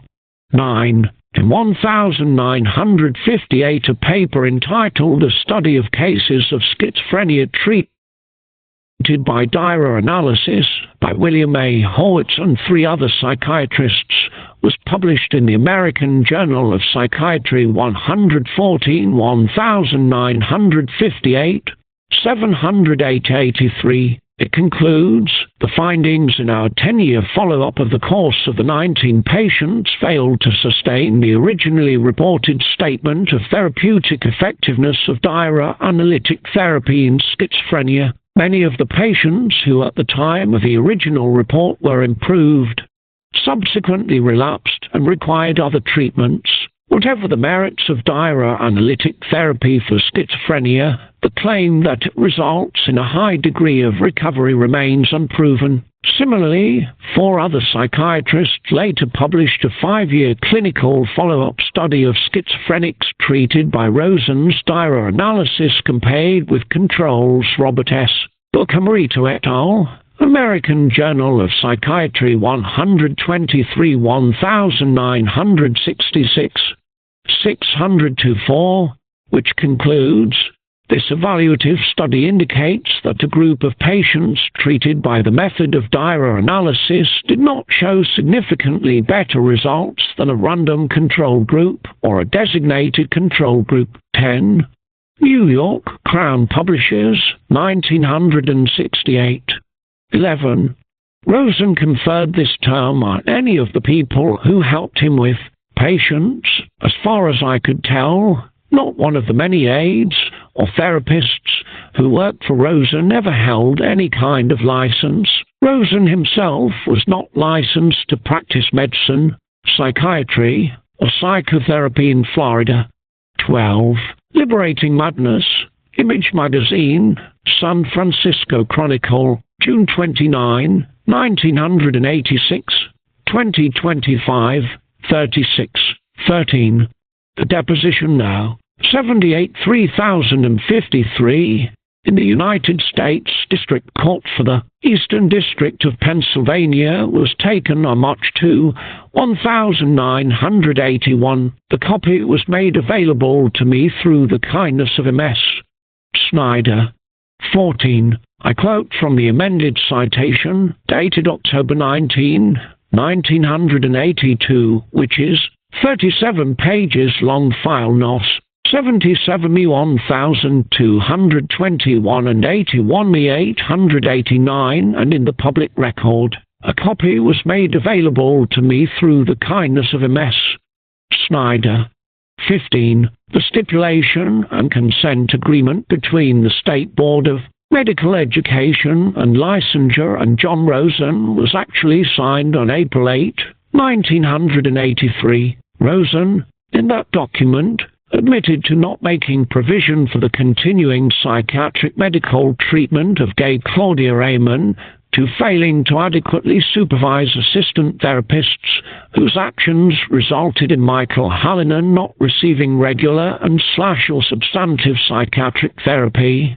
And finally, respondent is unable to practice medicine with reasonable skill and safety to patients by reason of illness. His license was revoked, and the Commonwealth hereby dismisses with prejudice all other charges made against respondent in the citation and amended citation 16. In an article entitled How I Found My Way to Psychiatry, published in 12 Therapists by Arthur Burton and Associates, San Francisco, Jossey Base, 1972, 78-102, 0. Spurgeon English wrote, "The second colleague with whom I found it interesting to exchange ideas and to work was Dr. John N. Rosen, who joined me at Temple University Medical School in the Department of Psychiatry. We worked actively together over a 10-year period, from 1955 until 1965, when I resigned as department head. John's concepts of the meaning of psychotic thought and behavior were uncannily perceptive. It used to be said by many in our field in the 30s and 40s that psychotic people were sensitive and easily traumatized and should be treated with great deference and consideration. But work with them shows precisely the opposite." Italics added, 17. Morris W. Brodie is also the author of the book Observations on Direct Analysis, the Therapeutic Technique of Dr. John N. Rosen, Forwards by John N. Rosen and O. Spurgeon English, New York, Vantage Press, 1959. The book is an apology for Dr. Rosen. The description he gives of his technique is quite terrifying. Brodie points out that Rosen does not hesitate to strike a patient, to kick or drag a patient up or down the stairs. 71. He gives an example in which a paranoid patient insisted there was a man upstairs, and Rosen told her he would go upstairs with her to see if it was so, but that if there was no man there he would throw her down all the stairs head first. 73. The group sat transfixed, afraid that Rosen, who does not like to back down from a threat, would harm the woman, but they were unable to take any action. Rosen,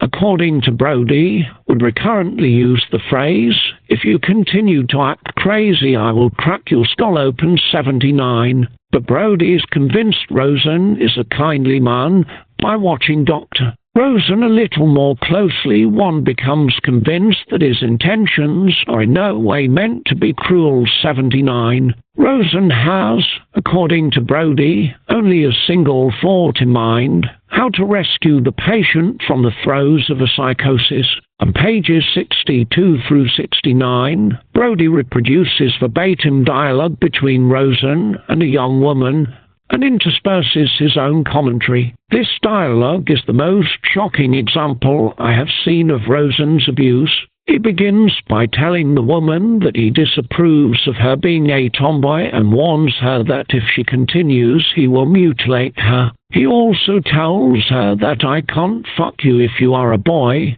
so why do you want to be a boy?"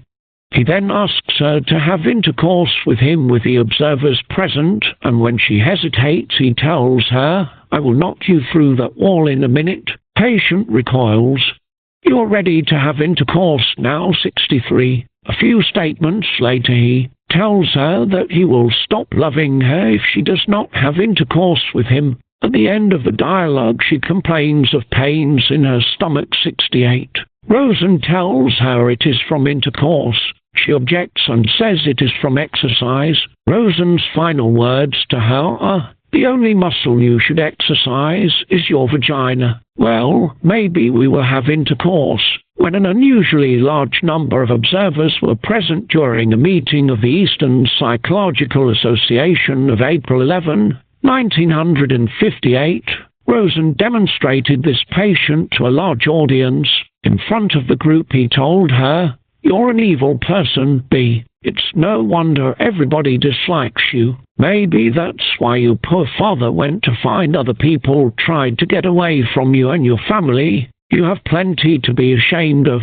You're very low class 93. He also told her that she was unbearably stupid and came from the low pot of Philadelphia. Brody takes this all in his stride and insists that Rosen is a benign, unusually gifted psychotherapist. In this book we have 3 respected members of the psychiatric community endorsing what any person can readily see is nothing but abuse.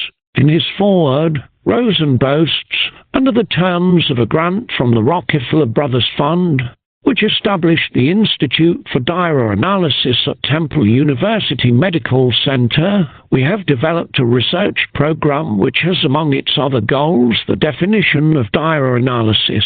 We could have saved the Rockefeller Brothers Fund a lot of money and told them in 2 words the definition: naked brutality. The real research would be into why this appealed to so many professionals for so long.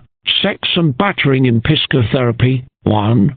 In 1981, 2 years before John Rosen surrendered his license, John Wiley & Sons, in their Wiley into Science series, published a massive book, edited by Raymond J. Corsini, entitled Handbook of Innovative Psychotherapies, which contains authoritative information on most of the new therapies. Included is direct psychoanalysis written by John Rosen. Departing from his usual procedure, the editor has added a short foreword in which he writes about how happy he is to be able to include this section. Rosen was always spoken of in wonder by those who saw what he accomplished. The reader is now in for a thrilling experience. What follows is a chapter that should be read carefully by all those who wish to understand psychotherapy in its fullest. 2. This film may remind readers of a similar film Warrendale produced in 1966, which was called by Newsweek September 2, 1967, a very nearly perfect documentary by Alan King, made at a Canadian treatment centre for emotionally disturbed children, where the principal therapy is brute love. Saturday Review September 28, 1969 called it one of the most telling, even shattering, documentary films ever made. It won several festival prizes in the 60s. Time September 29, 1967 said it was the most remarkable documentary in the showing and perhaps the most unusual film in the entire festival. The reporter spoke about how with monumental patience the young Warrendale staff tries to disarm the children, holding them during their emotional storms, constantly preventing their retreat into themselves with physical force as well as emotional empathy. Stanley Kaufman, reviewing it in the New Republic September 2, 1967, spoke of it with near awe and explained that the basic Warrendale technique is holding, when a child has an emotional seizure, an outsized tantrum, one of the attendants, sometimes 2 or 3, pins his arms and legs and lets him rip. Complete freedom of feeling is the essence, with restraint to keep the child from hurting himself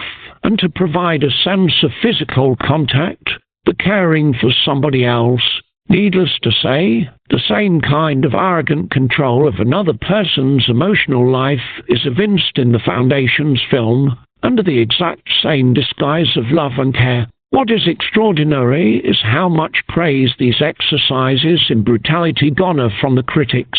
Clearly, the men who do this kind of thing are not engaging in some aberrant exercise of emotional violence personal to themselves.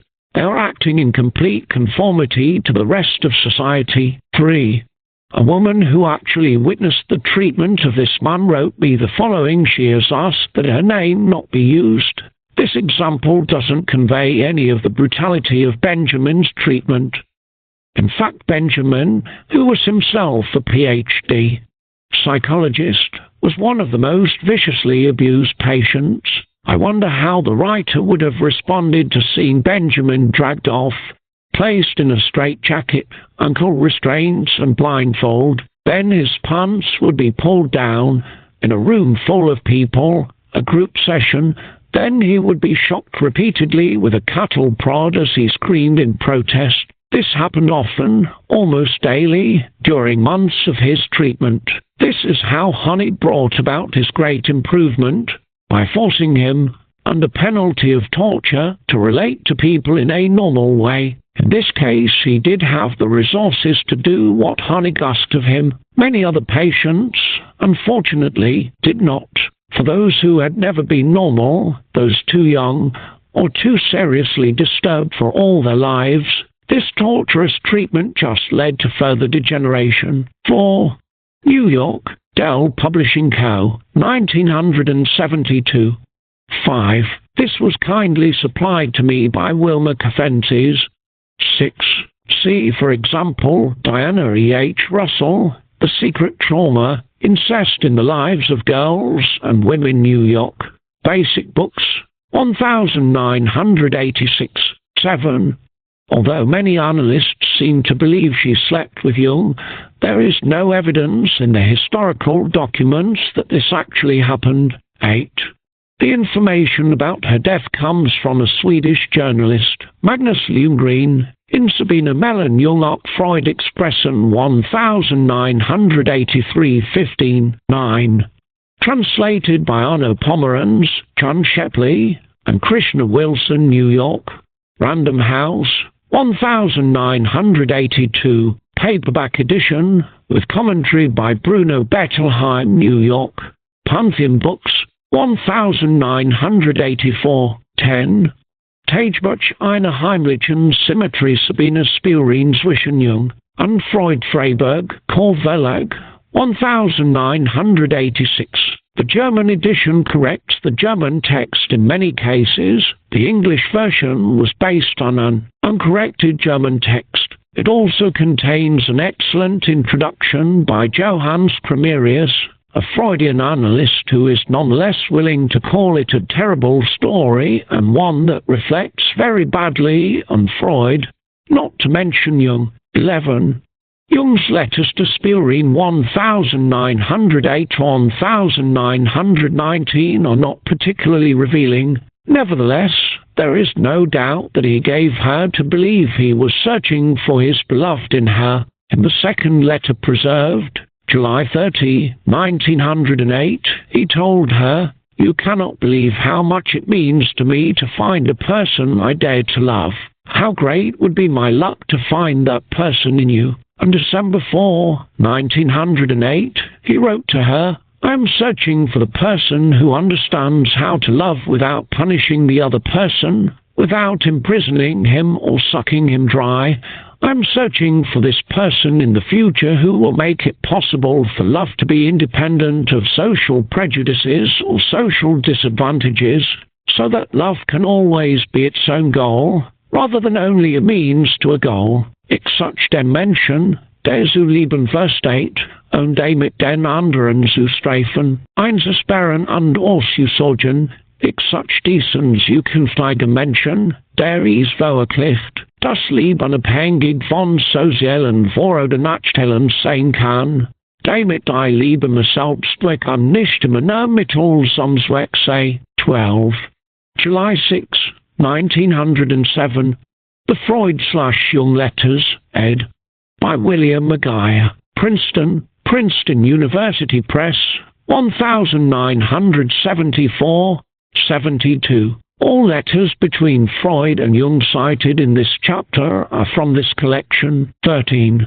Caro Nuto, in his introduction, wrote of the letters to Freud, only the first 30 May 1909 is complete. The other, written in several installments between 10 June and 20 June 1909, lacks a few pages. The letters to Freud are written on small folding cards and may actually be rough drafts. Since there are a number of crossed-out words and corrections 17, it seems likely, therefore, that this long letter was never sent to Freud, especially since there is no indication anywhere that he ever became aware of the contents of Jung's letter to Spielrein's mother. One can only wonder what his reaction would have been. Note that Cremerius, in the introduction to the German text 1112, is under the impression that Freud received Spirine's letter with an enclosed letter from Jung to her mother, and therefore judges Freud's response all the more harshly, but he seems to be mistaken here, though. Otherwise his introduction is excellent. Bruno Bettelheim, in his commentary in the paperback edition of Kara Muter's book, also assumes that Freud knew. Although Freud knew from this letter the impossible situation into which Spirine had been projected by Jung's behavior, he still refused to meet her and continued to dissimulate to her 14. The German reads, Sein Benehmen war zu schlecht. Freud means that Jung's behavior toward him was too bad to continue their relationship. 15. Based on the personal account of Julie Roy, New York, Stein and Day, 1976. 16. New York, St. Martin's Press, 1985. 17. New York, Henry Holt & Co., 1986. 18. The Psychoanalytic Quarterly 31 1962 54 61. 19. The term acting out is just a smokescreen for actions the analyst doesn't like, so naturally the term refers to what the patient does when the analyst does something that his colleagues don't like. If they find out about it, they call it acting in. 20. Contemporary Psychoanalysis 6 1970 107 24 21. However, this information comes from Martin Shepard's book The Love Treatment, Sexual Intimacy Between Patients and Psychotherapists, New York, Peter H. Wyden, 1971, which indicates sexual contact with some patients, so it must be taken with a grain of salt. 22. Overt transference in Journal of Sex Research 2 1966, 22737, 23. Psychiatry in Transition, Selected Papers of Judd Monner, MD. New York, Branner/Maisel, 1974, 24. The Principles of Medical Ethics with Annotations especially applicable to Psychiatry/American Journal of Psychiatry 130 1973, 1058 64, 25. American Journal of Psychiatry 130 1973, 1077 81, 26. Sex and the Physician-Patient Relationship. American Journal of Psychiatry 131 1974, 1134 36. C2 J. A. Perry, Physicians' Erotic and Non-Erotic Physical Involvement with Patients. American Journal of Psychiatry 133 1976, 838 40, 27. Jean Corey Holroyd and Annette M. Brodsky, Psychologists' Attitudes and Practices Regarding Erotic and Non-Erotic Physical Contact with Patients. American Psychologist 32 1977, 843 49, 28. The Legal Implications of Sexual Activity Between Psychiatrist and Patient. American Journal of Psychiatry 133 1976, 1138, 41. There is a useful survey of the literature on this topic by Bobby J. Taylor and Nathaniel N. Wagner. Sex between therapists and clients, a review and analysis. Professional Psychology 7 1976, 593 601, 29. Cited in William A. N. Dorland's Illustrated Medical Dictionary, 24th edition, Philadelphia, W. B. Saunders Company, 1965, 680. 30. Formal and informal adjudication of ethics complaints against psychologists. American Psychologist 35 1980, 1096 1105, 31. New York, Doubleday and Co., 1972. 32. See Jacqueline Bauhaus's Sexual Intimacy Between Psychotherapists and Clients, Policy Implications for the Future in Women and Mental Health Policy, ed. by Lenore Walker, Beverly Hills, Sage Publications, 1984, 207-28, 33. A very small number of victims ever complain to any authority. Roughly 3/4 to 1/2 of all victims are unaware that sex between therapists and patients is unethical or actionable. However, among those who are aware, only between 1 and 4% of victims ever take action. Report of the Senate Task Force on Psychotherapists and Patient Sexual Relations, prepared for the California Senate Rules Committee, March 1987, available from Joint Publications, State Capitol, Box 90, Sacramento, Con 95814, 34. John J. Brown Thane, The American Psychological Association, Professional Liability Insurance Program, American Psychologist 26 1971 648 52, 35. Journal of Consulting Psychology 16 1952 319 24, 36. C. A. E. Burgin, The Evaluation of Therapeutic Outcomes in Handbook of Psychotherapy and Behavior Change, An Empirical Analysis, ed. by A. E. Burgin and S. L. Goffield, New York, John Wiley and Sons, 1971, 21770 P. Meehl, Discussion of ISENC, The Effects of Psychotherapy, International Journal of Psychiatry 1, 1965, 156-57. The entire topic is discussed with elaborate bibliographical references in S. J. Rachman and G. T. Wilson, The Effects of Psychological Therapy, Second Enlarged ed., Oxford, Pergamon Press, 1980, 37. The Effects of Psychotherapy, New York, International Science Press, 1960, last page, 38. Specific verses.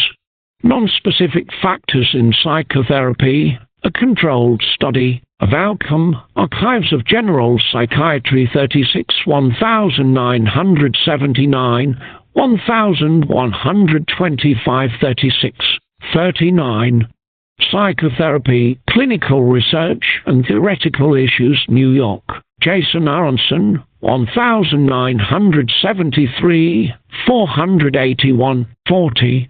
For example, Sol L. Goffield, in his 1980 speech to the American Psychological Association, from which he won the Distinguished Professional Contribution to Knowledge Award, called Psychotherapy, a 40-year appraisal, American Psychologist 36 1981, 174-83, seemed to concede the fact that no progress at all appeared to have been made in the field, or at least no progress that would be universally acknowledged. 41.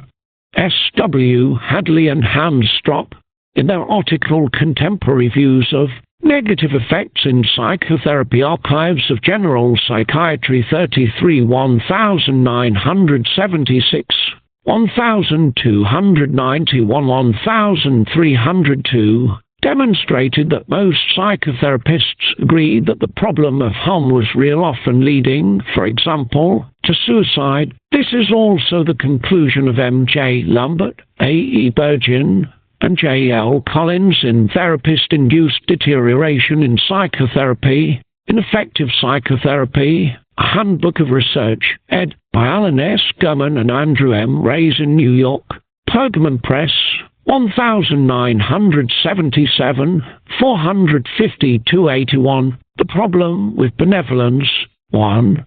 The Theoretic Dialogue, A Theoretical and Practical Guide to Psychotherapy, by Sonlai Shoma Albuquerque, University of New Mexico Press, 1986. 2. Inglewood Cliffs, N.J., Prentice Hall, 1959-82. 3. Introduction to Carl Rogers, The Man and His Ideas, by Richard I. Evans, New York, E.P. Dutton, 1975 XXX.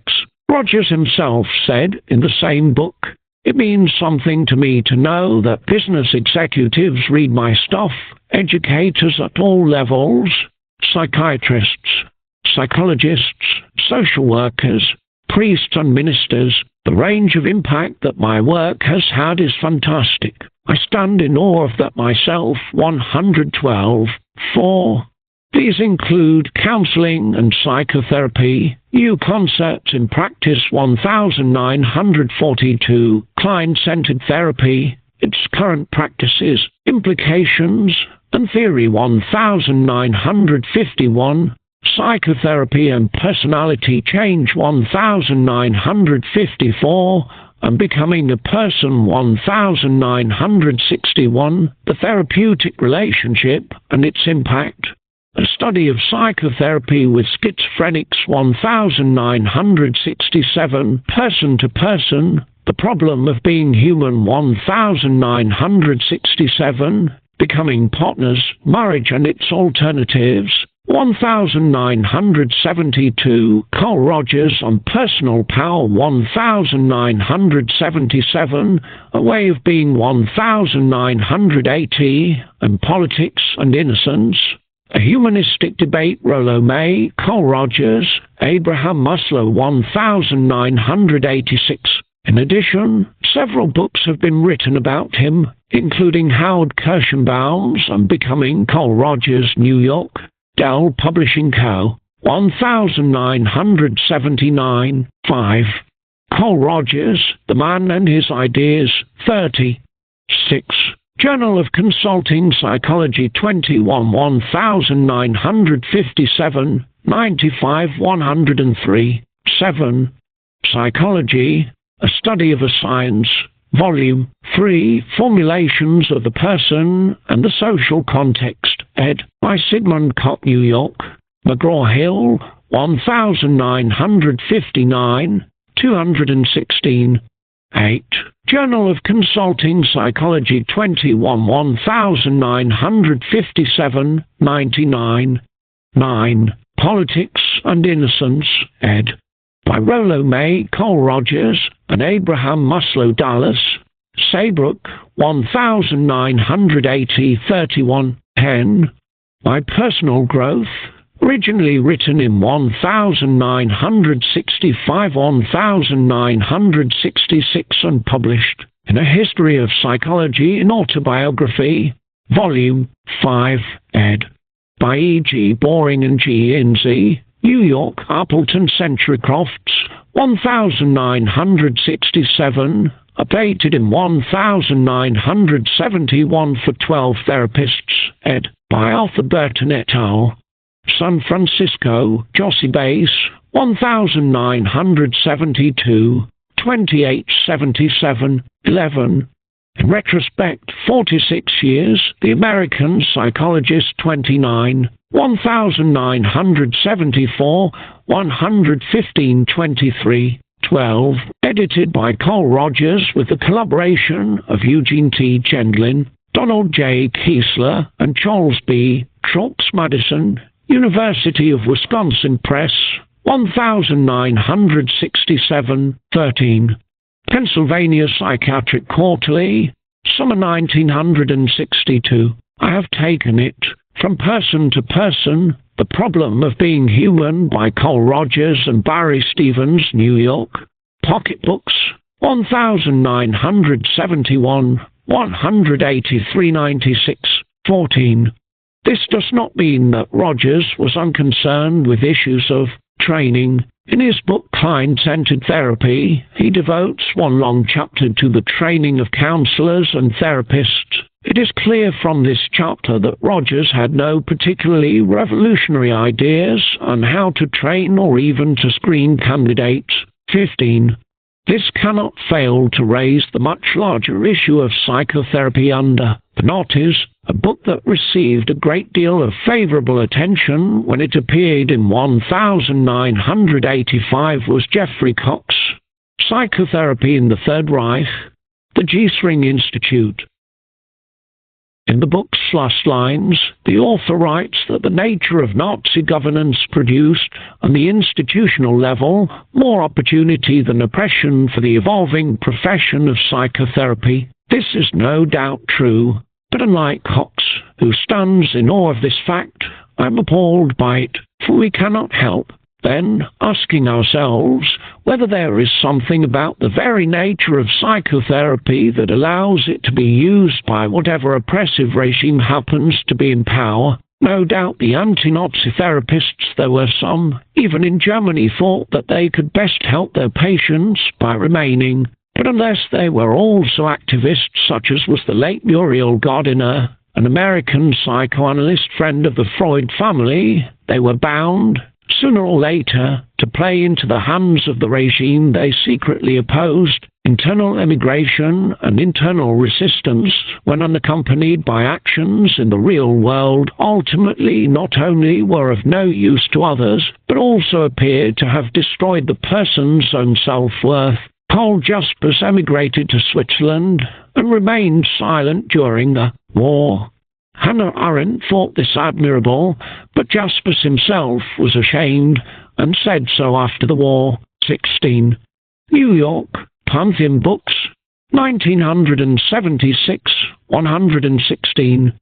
17. In one of the last papers Rogers delivered, Rogers, Kohut and Erickson, a personal perspective on some similarities and differences, he contrasted Heinz Kohut's attempt to learn about the early childhood of his patients with his own approach. We can never know the past. All that exists is someone's current perception of the past. Even the most elaborate case history, or the most complete free association about the past, reveals only memories present now, facts as perceived now. We can never know the individual's past. I pointed out earlier that the effective reality which influences behavior is at all times the perceived reality. We can operate theoretically from this base without having to resolve the difficult question of what really constitutes reality. The paper appeared in The Evolution of Psychotherapy, ed. by Jeffrey K. Side New York, Branner/Maisel, 1987, 185, and furthermore, 1. C.J. E. O'Brien, Violence in Divorce-Prone Families, Journal of Marriage and the Family 33, 1971, 690 298, 2. Evidence for this statement is to be found in several articles written by psychiatrists in the volume The Abuse of Potner, an analysis of domestic battering, ed. by M. Roy, New York, Van Nostrand Reinhold, 1982. See, in particular, N. Shaughness's article Psychological Aspects of Wife Battering. 3. See the excellent critique of family therapy by Michelle Bograd, Family Systems Approaches to Wife Battering, a Feminist Critique, American Journal of Orthopsychiatry 54 No. For October 1984, 558-68. 4. Family Kaleidoscope Cambridge, Harvard University Press, 1984, 143. According to the book jacket, the Journal of Child Psychiatry said of this book, as one is swept along in Minichin's powerful prose and conviction, it almost seems as if he has found the universal solvent in which all family griefs and violence can be dissolved. 5. Adelaide Bryed, Inside Psychotherapy, 9 clinicians tell how they work and what they are trying to accomplish. New York. Basic Books, 1972, 91. 6. Jeffrey K. Zeig, The Evolution of Psychotherapy, New York. Branner/Maisel, 1987-68. 7. For example, R.J. Green and J.L. Framed's Family Therapy, Major Contributions, New York, International Universities Press, 1981. 8. Joel Koval, A Complete Guide to Therapy, From Psychoanalysis to Behavior Modification, New York, Pantheon Books, 1976, 188. 9. John O. Stevens, Legacy from Fritz Palo Alto, Science and Behavior Books, 1975, 110. In the Evolution of Psychotherapy, 322. For a useful source of articles about Gestalt therapy, see Chris Hatcher and Philip Heimstein eds. The Handbook of Gestalt Therapy, New York, Jason Aronson, 1976, 11. A good therapist doesn't listen to the content of the bullshit the patient produces, but to the sound, to the music, to the hesitations. Verbal communication is usually a lie. The real communication is beyond words. Frederick Curls, Gestalt Therapy Verbatim, New York, Bantam Books, 1969, 57. Needless to say, only the seer, i.e., Perls himself, is in a position to determine when speech is genuine and when it is not. 12. A year before he died, Perls wrote his autobiography, In and Out of the Garbage Pail Lafayette Car. Real People Press, 1969. The book has no page numbers, and therefore the quotations that follow cannot be identified by page. The Bantam Books paperback edition had many printings. 13. Frederick Curls, Ralph F. Heffeline, and Paul Goodman, Gestalt Therapy, New York, Bantam Books, 1980. First published in 1951. 14. From Gestalt Therapy Verbatim, page 4. The Gestalt prayer is found in most of Perls's work. His explanation of it is found in the chapter entitled Gestalt Prayer, pages 140-49 in the Gestalt Approach and Eyewitness to Therapy by Fritz Perls, Palo Alto, Science and Behavior Books, 1973. 15. Fritz, An Intimate Portrait of Fritz Perls and Gestalt Therapy, New York, E.P. Dutton, 1975, 136. 16. Gestalt Therapy, 395. 17. These criticisms go back some time now. I think of the influential book by Phyllis Chesler, Women and Madness, and another good book by Dorothy Tenov, Psychotherapy, The Hazardous Cure, New York, Doubleday & Co., 1976. See also the article by Naomi Weinstein, Kinder, Cooch, Kircher, Scientific Law, Psychology Constructs the Female, and Sisterhood is Powerful, ed. by Robin Morgan, New York, Vintage Books, 1970, and these collections and books, P. Susan Penfold and Gillian A. Walker, Women and the Psychiatric Paradox, Montreal, Eden Press, 1983, Women Look at Psychiatry, ed. by Dorothy E. Smith and Sarah J. David, Vancouver, Pressgang Publishers, 1975, Patricia Perry Rika and Elaine Hilberman Common eds. The Gender Gap in Psychiatry, Social Realities and Psychological Processes, New York, Plenum Press, 1984. One of the earliest influential articles showed how therapists reflect stereotypic sexist attitudes as to what constitutes healthy, mature behavior in G.K. Broverman, Donald M. Broverman, and Frankie Clarkson, Sex Role Stereotypes and Clinical Judgments of Mental Health, Journal of Counseling and Clinical Psychology 34 1970 1718. C. Jean Baker Miller, Toward a New Psychology of Women, Boston, Beacon Press, 1976. Nancy Chodorow, The Reproduction of Mothering, Berkeley, University of California Press, 1978. Juliet Mitchell, Psychoanalysis and Feminism, New York, Random House, 1974. Sometimes the endorsement or acceptance of psychoanalytic ideas is more subtle, as in the influential book by Carol Gilligan, In a Different Voice, Psychological Theory and Women's Development, Cambridge, Harvard University Press, 1982, 19. Feminist Therapy in Woman and Psychotherapy, An Assessment of Research and Practice, ed. by Annette M. Brodsky and Rachel T. Hemerston, New York, The Guilford Press, 1980, 250. The reference in the quotation is to J. Holroyd, Psychotherapy and Women's Liberation, Counseling Psychologist, 1976, 6, 20-28, 20. Lynn Brover, Rosewater and Linori, A. Walker, Handbook of Feminist Therapy, Women's Issues in Psychotherapy, New York, Springer Publishing Co., 1985, 215-25, 21. See Big Mama Rag, A Feminist News Journal for Now, 3 March, 1976. Feminist Therapists Convene and Conflict, by K.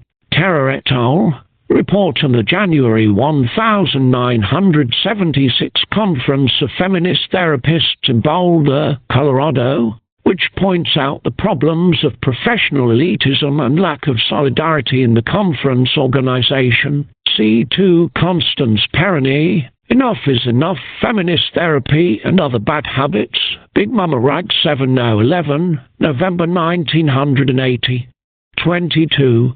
Psychotherapy and Women, Priorities for Research in Women and Psychotherapy, 409.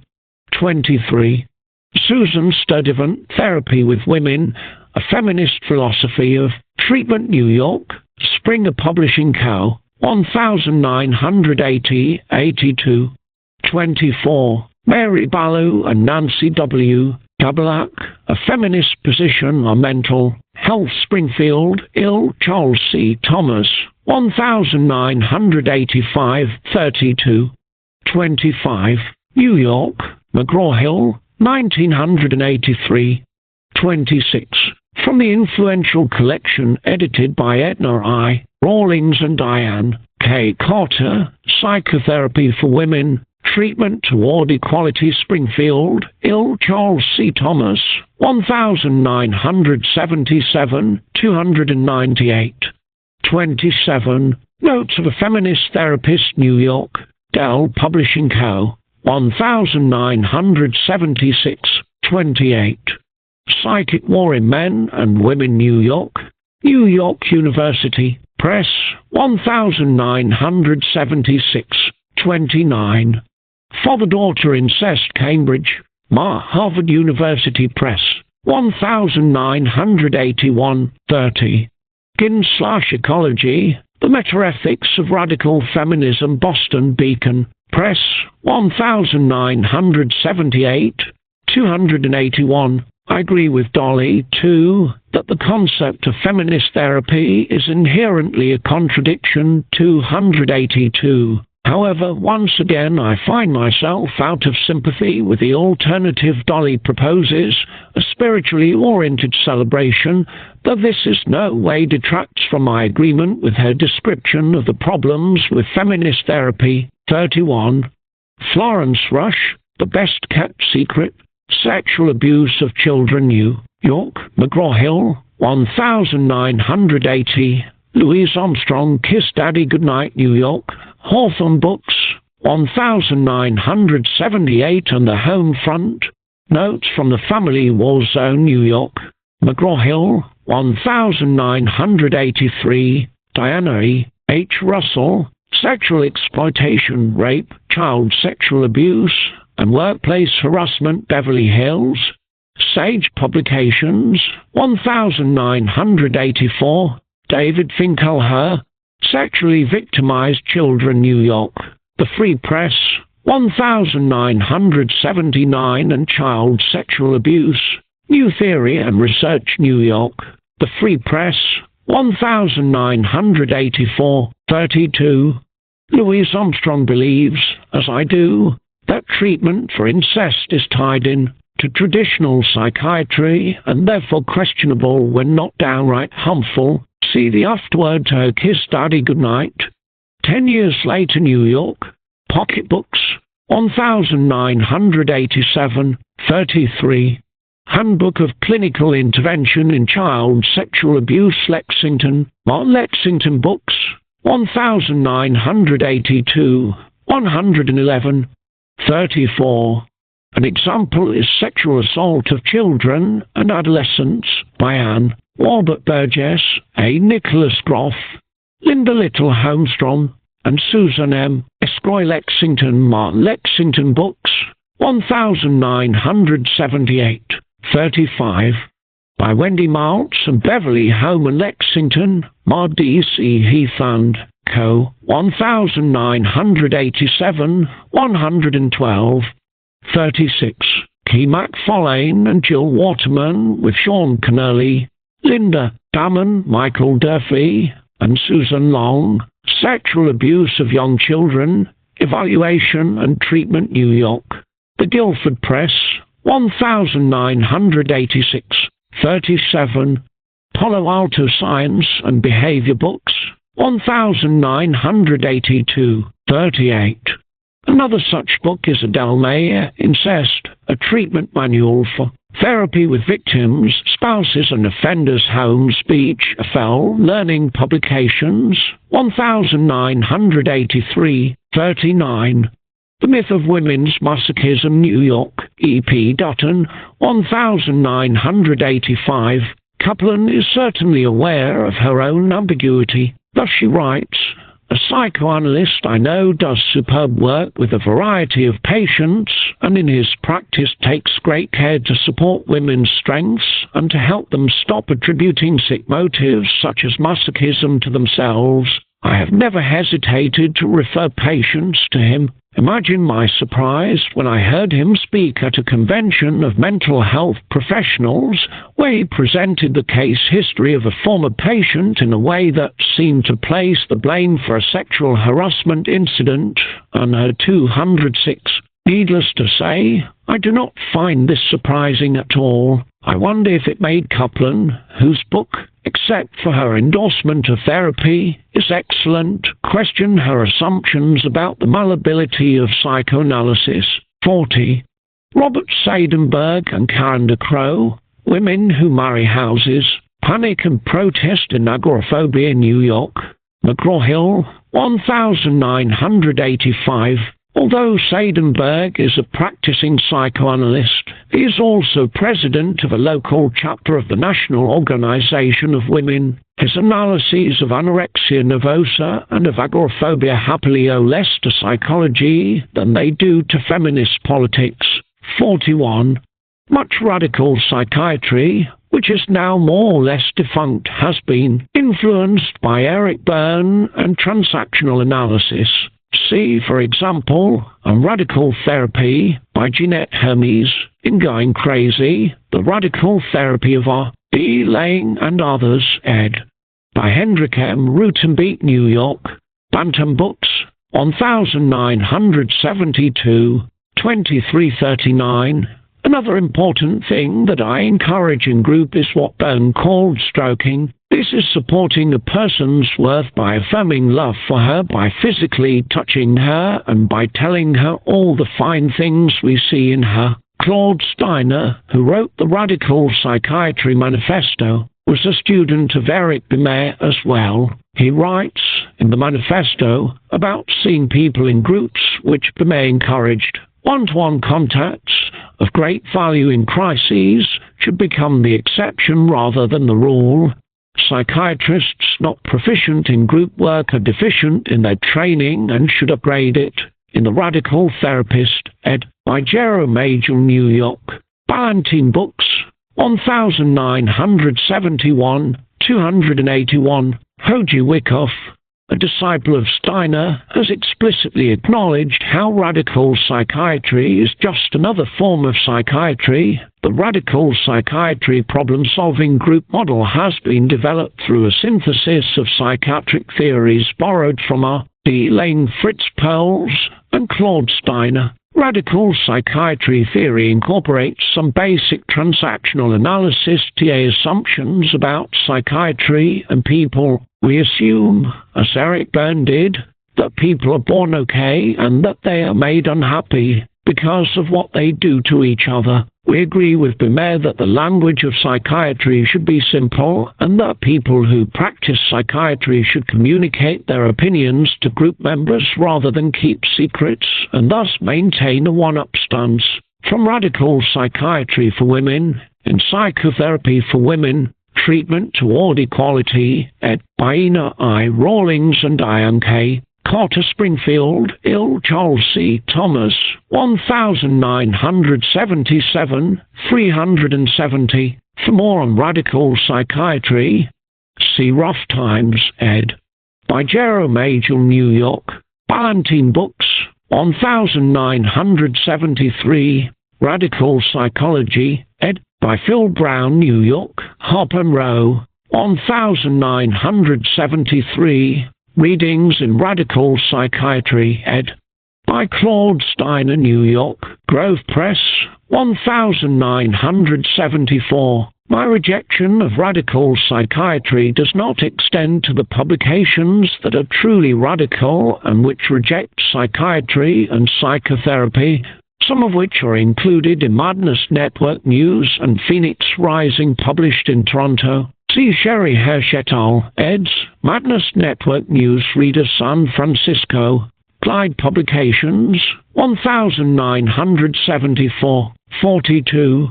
According to J. Haley in Uncommon Therapy CN 43, Erickson has long been known as the world's leading medical hypnotist. 18. For the reader interested in learning more about hypnotism from an authoritative source, I would recommend Merton M. Gill and Margaret Brenman, Hypnosis and Related States, Synaptic Studies in Regression, New York, International Universities Press, 1909. An erudite discussion of hypnosis can also be found in Theodore X. Bobber, LSD, Marijuana, Yoga, and Hypnosis, Chicago, Aldine, Publishing Co., 1970.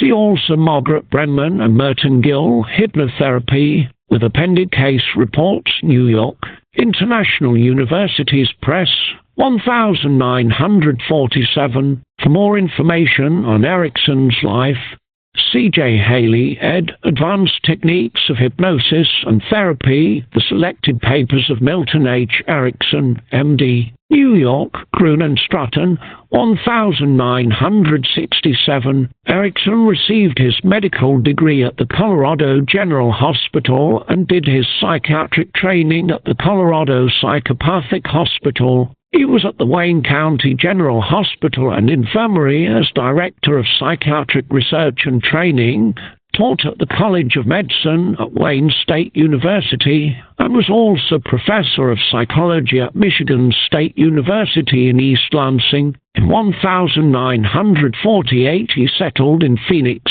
Arizona. He was a Fellow of the American Psychiatric Association, the American Psychological Association, and the American Psychopathological Association. He was the founding president of the American Society for Clinical Hypnosis, as well as editor of that society's professional journal. An excellent bibliography of books by and about Erickson can be found in William Hudson O'Hanlon, Taproots, Underlying Principles of Milton Erickson's Therapy and Hypnosis, New York, W. W. Norton & Co., 1987, 43.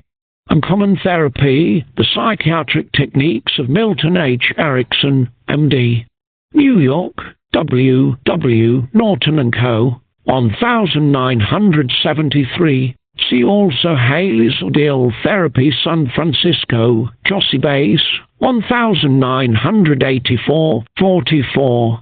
A Bandler and J. Grinder, The Structure of Magic, Palo Alto Science and Behavior Books, Volume 1, 1975, Volume 2, 1976, C2. The 2 volumes by J. Grinder, J. Delosier, and R. Bandler, Patterns of the Hypnotic Techniques of Milton H. Erickson, M.D. Cupertino, Carmetta Publications, 1975 and 1977, 45. One can see the similarity between the early book of Jurgen Roush and Gregory Bateson, Communication, The Social Matrix of Psychiatry, New York, W. W. Norton & Co., 1951, in which the idea of the double bind originates, and the work by Erickson. The concept of a double bind actually originated in an article by Gregory Bateson, D. D. Jackson, J. Haley, and J. Weekland, Toward a Theory of Schizophrenia, Behavioral Sciences, 1956, 251-64, which acknowledges the influence of Erickson. The same authors wrote about it in a note on the double-bind family process to 1963, 154-61. See also Gregory Bateson's Essays and Steps to an Ecology of Mind, New York, Ballantine Books, 1975, 46. J. Haley, ed. Conversations with Milton H. Erickson, M.D., Volume 1. Changing Individuals, New York, Triangle Press, 1009.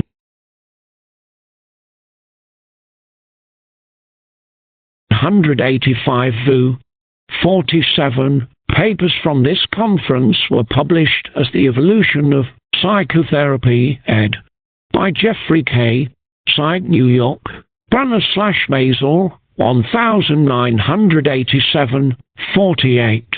An Innovative Hypnotherapy, The Collected Papers of Milton H. Erickson and Hypnosis, Vol. 4, ed. by Ernest L. Rossi, New York. Irvington Publishers, 1980, 482-90, 49. It is only fair to add that Erickson surmounted extraordinary physical disabilities both as a child and as an adult. At 17, he came down with a severe case of polio. He was completely paralyzed, able only to speak and move his eyes, and was not expected to survive.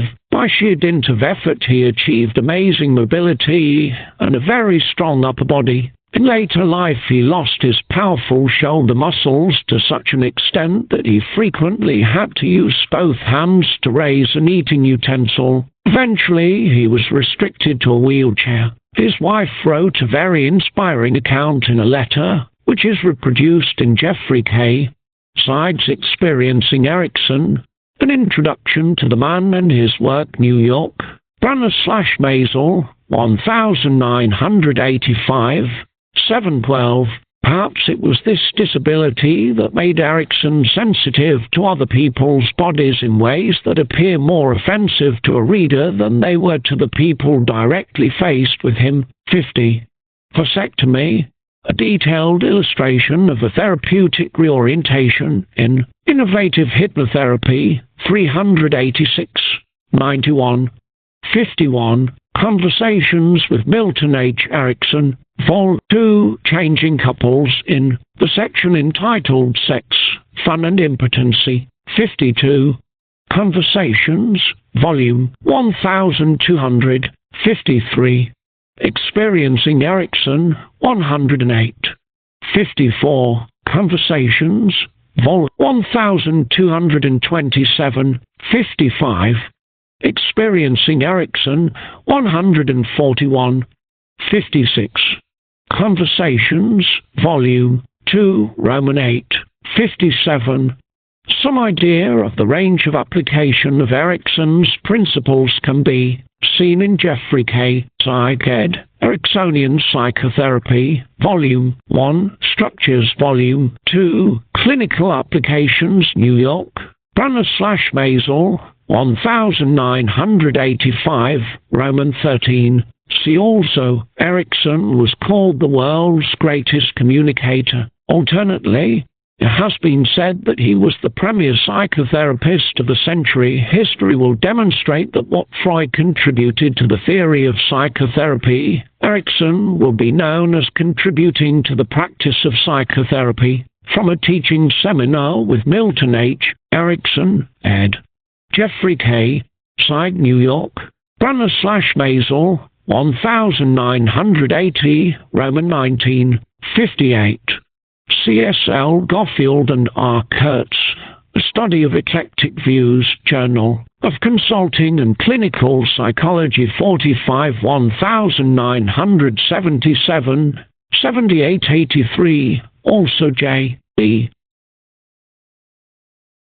Norcross and J. O. Prochaska, A National Survey of Clinical Psychologists, Affiliations and Orientations, The Clinical Psychologist, 35, 1982, 46. In 1983, Prochaska and Norcross asked respondents to select one of 4 theoretical perspectives underlying their eclecticism. Among this group, 45% chose psychodynamic, i.e., psychoanalytic, 25% humanistic existential, 17% behavioral, and 13% other.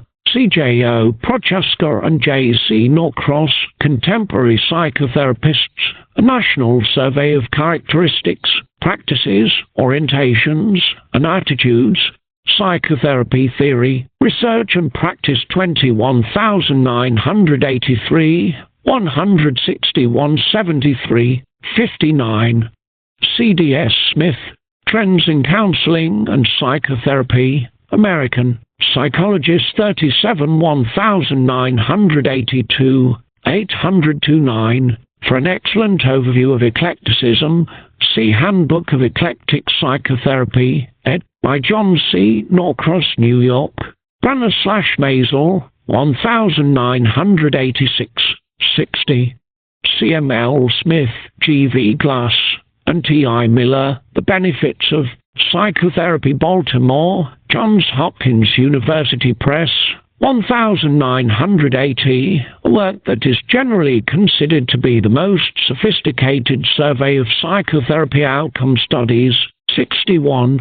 An Eclectic Psychotherapy, and Handbook of Eclectic Psychotherapy, 151, 62. The Technique of Psychoanalysis, New York, International Universities Press, 1955, Roman 7. The survey was first published in 1940 under the title An Investigation of the Technique of Psychoanalysis. The survey is still astonishingly up to date, perhaps because, as Glover noted, therapeutic slogans, those harbingers of technical rigidity, do change of course from time to time, but these are rather indications of anxiety and uncertainty than concentrates of new analytical wisdom. I have reason to know that even if the present-day student couches his difficulties in a more complex, sometimes more pretentious argot, the underlying uncertainties are identical with those experienced by his predecessors. Romans 7:63. Probably the term most commonly used by an eclectic therapist to describe the theory is psychodynamically oriented psychotherapy. This is another term for psychoanalytically oriented psychotherapy. It derives from attempts in the 1950 seconds to base therapy upon psychoanalytic principles. The issue was much discussed in early numbers of the Journal of the American Psychoanalytic Association, especially in Volume 2, published in 1954. The influence of these papers upon the practice of psychotherapy in America has been enormous. Most important were Leo Rangel, Similarities and differences between psychoanalysis and dynamic psychotherapy 734-44, Merton M. Gill. Psychoanalysis and exploratory psychotherapy 771-97, and Frieda from Reichmann. Psychoanalysis and general dynamic conceptions of theory and of therapy, differences and similarities 711-21. C2 has selected papers, Psychoanalysis and Psychotherapy, ed. by Dexter M. Bullard, Chicago, University of Chicago Press, 1959. Many of the more influential primers on how to do therapy belong to this orientation. For example, the perennially popular book by Sidney Tarachow, Introduction to Psychotherapy, New York, International Universities Press, 1970, and Kenneth Mock Colby's Primer for Psychotherapists, New York, John Wiley & Sons, 1951-64. For a criticism of Erickson, see My India and the Unconscious Eric. Erickson on Gandhi, International Journal of Psychoanalysis, 55 1974, 519-26, 65. For a critique of Kohart, see Charles Hanley and J. M. Musson, A. Critical Examination of the New Gnosticism, International Journal of Psychoanalysis, 57 1979, 4966, 66. For a good criticism of the Neo-Freudians, R.D. Laing, and others, see Russell Jacoby, Social Amnesia, A Critique of Contemporary Psychology from Adler to Lane, New York, Beacon Press, 1976, 67. For a good criticism of Laing, see Thomas Schaas, Schizophrenia, The Sacred Symbol of Psychiatry, New York, Basic Books, 1976, 5083, 68. A criticism of TA can be found in Joel Koval's A Complete Guide to Therapy, 69. For an incisive criticism of Primal Scream and some other faddish therapies, e.g. co-counseling, rebirthing, ESD, C.R.D. Rosen, Psychobubble, Fast Talk and Quick Cure in the Era of Feeling, New York, Athenaeum, 1978, 70. I have excluded from this book the physical therapies and therapies based on the many forms of behavior modification, including cognitive therapy, learning theory, sex therapy, not because I have no criticism of them, but for reasons of space, and also because they have already been much and well criticized, usually, however, from the point of view of arrival therapy, rather than on principle. As for other forms of physical therapy, such as electroshock, I would urge the reader to consult the excellent anthology edited by Leonard Roy Frank, Shock Treatment, A Crime Against Humanity, Boston, South End Press, 1987, 71. Psychoanalysis and Psychotherapy, 36 Systems, Inglewood, Cliffs, N.J., Prentice Hall, 1959, 72. R.J. Corsini, ed. Handbook of Innovative Psychotherapies, New York, John Wiley & Sons, 1981, and R. Henrik, ed. The Psychotherapy Handbook, New York, Meridian Books, 1980, 73. Note on the development of treatment of schizophrenics by psychoanalytic psychotherapy and specialized techniques in psychotherapy, ed. by Gustav Byczowski and J. Louise Dispert, New York, Grove Press, 1908, 168, 74. Quoted by John M. Dolly et al. In Psychology, Inglewood Cliffs, N.J., Prentice Hall, 1984, 503. 75. Collet, Torbet al. Patients of Psychiatrists and Psychologists in Office-Based Practice, 1980, American Psychologist 39, 1984, 1,435.47. These statistics are based on a National Medical Care Utilization and Expenditure Survey. Morton Hunt, in an article entitled Navigating the Therapy Maze in the New York Times Magazine, August 30, 1987, writes, "Today, 1 American in 3 has been in psychotherapy, and in 1987, 15 million of us will make roughly 120 million visits to mental health professionals, nearly twice as many visits as to internists." Conclusion 1.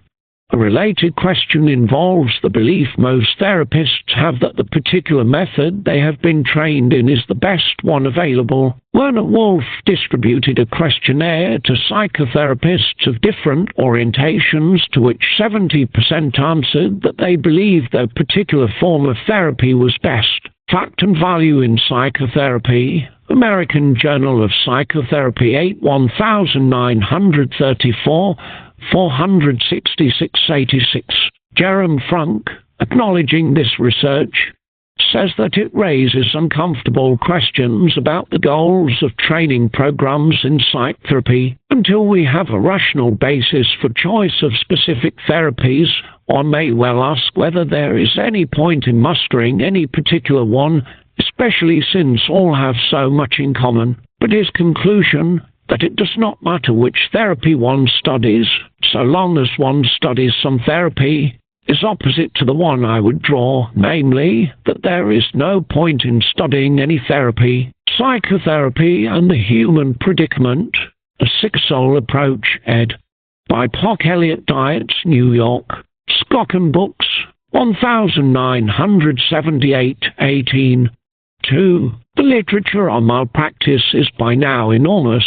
Here are only a few of the better-known books and articles. D.J. Dawidoff, The Malpractice of Psychiatrists, Malpractice in Psychoanalysis, Psychotherapy and Psychiatry, Springfield, Ill, Charles C. Thomas, 197J, Oslovenko, Psychiatry and Law, Boston, Little, Brown, 1973, Daniel B. Hogan, The Regulation of Psychotherapists, Volume 13, A Review of Malpractice Suits in the United States, Cambridge, Ma. Ballinger Publishing Co., 1979, A.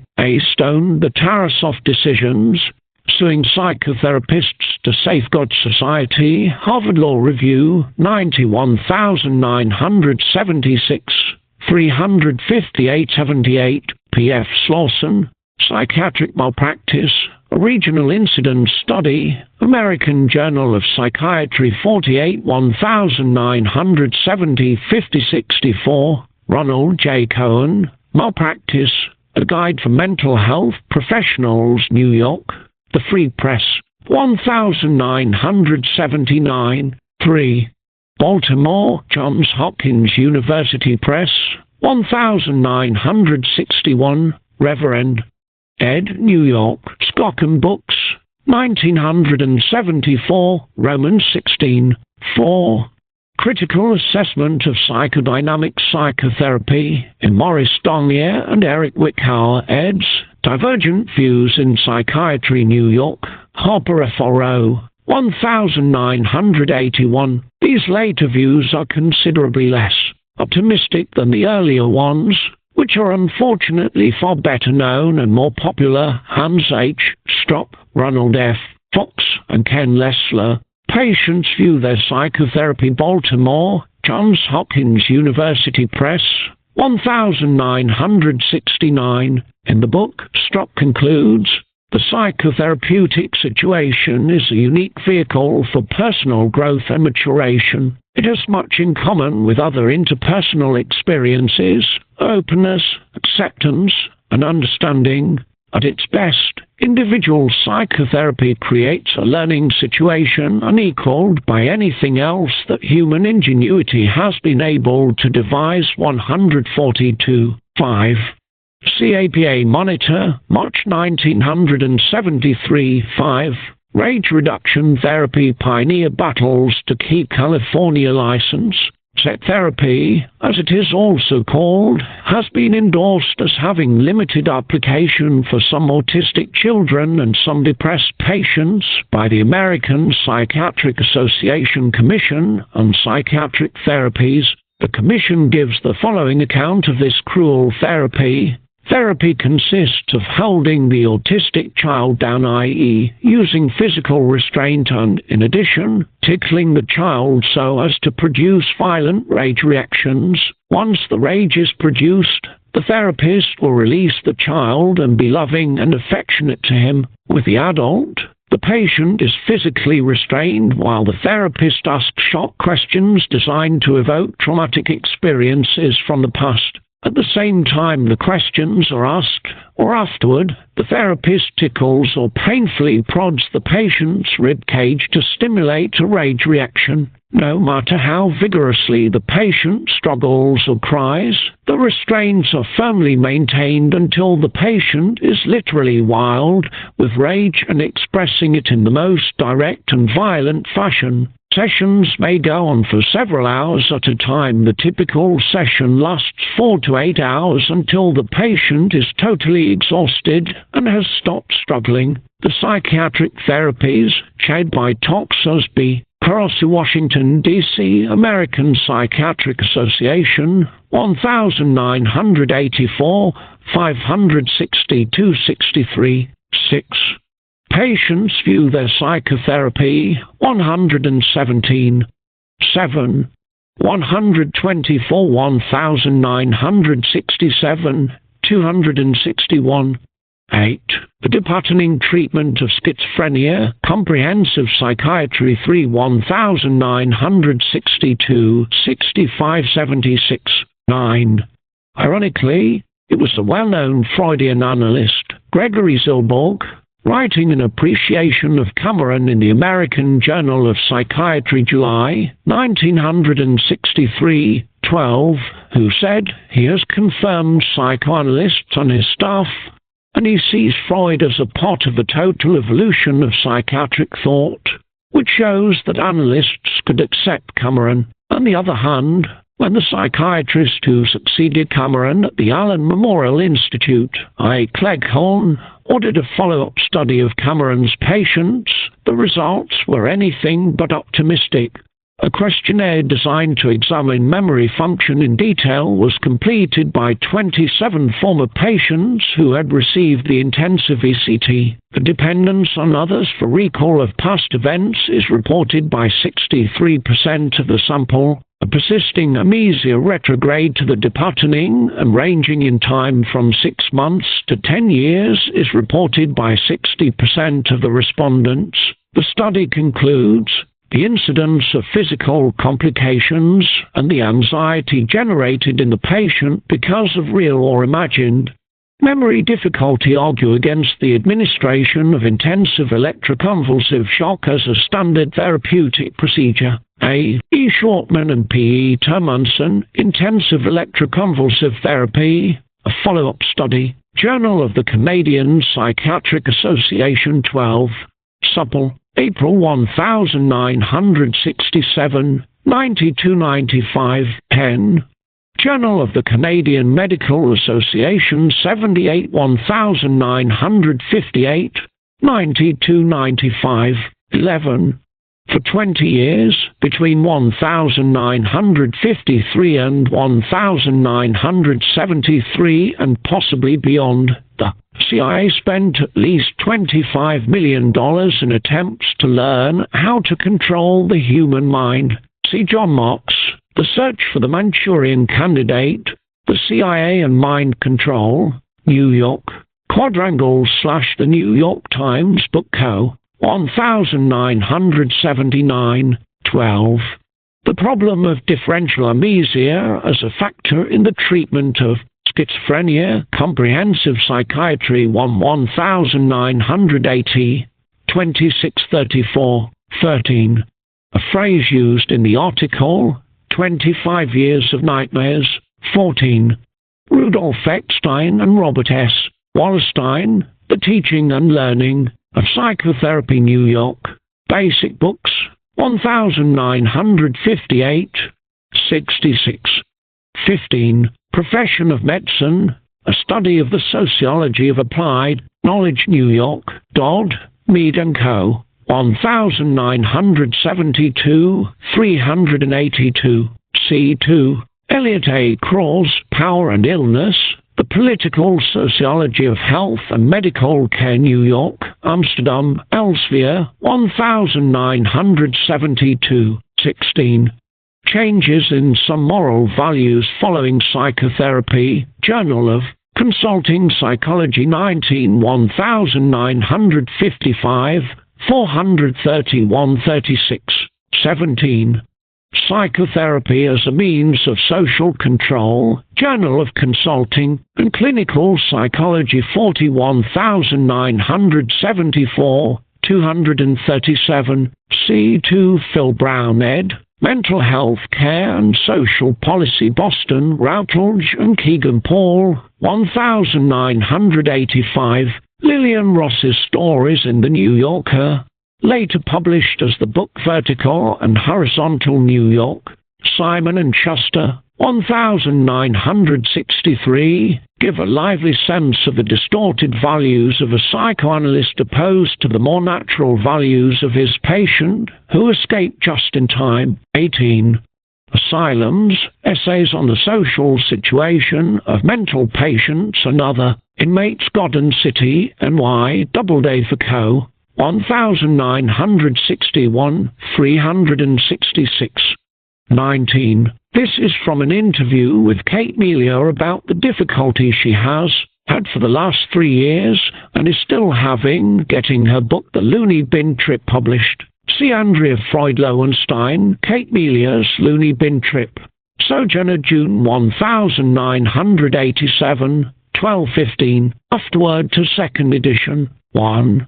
Glenn Collins, for example, in his review of Against Therapy in the New York Times, November 13, 1988, accuses me of taking the reader on the grand tour of horror stories in therapy, as if this were some fundamental failing in my character, or evidence of sadism directed at the reader. He seems to feel it was wrong of me to revive assertions that Carl Jung collaborated with the Nazis during World War I and II, as if this were somehow a lapse in good taste, or to point out that the founding deities of therapy were paternatistic, sexist, authoritarian, and all too fallible. But he never says I'm mistaken, or why, precisely, it is wrong to raise these questions.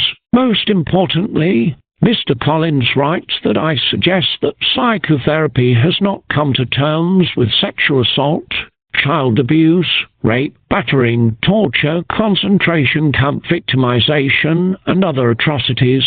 I do more than suggest it. I state it flat out.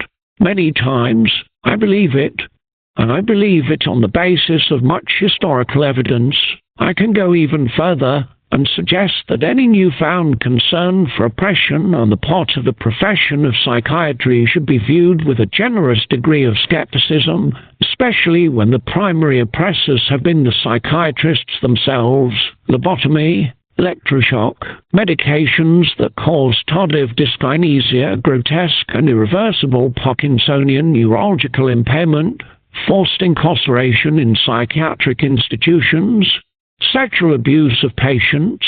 The list goes on and on. True, recently, psychotherapists are eager to exploit the new public interest in sexual abuse. They say, for example, that they are experts in its treatment, and that women need to seek a psychiatrist to be healed. But permit me to be skeptical of a profession which claims expertise in child abuse when a few years back they claimed it hardly existed. 2.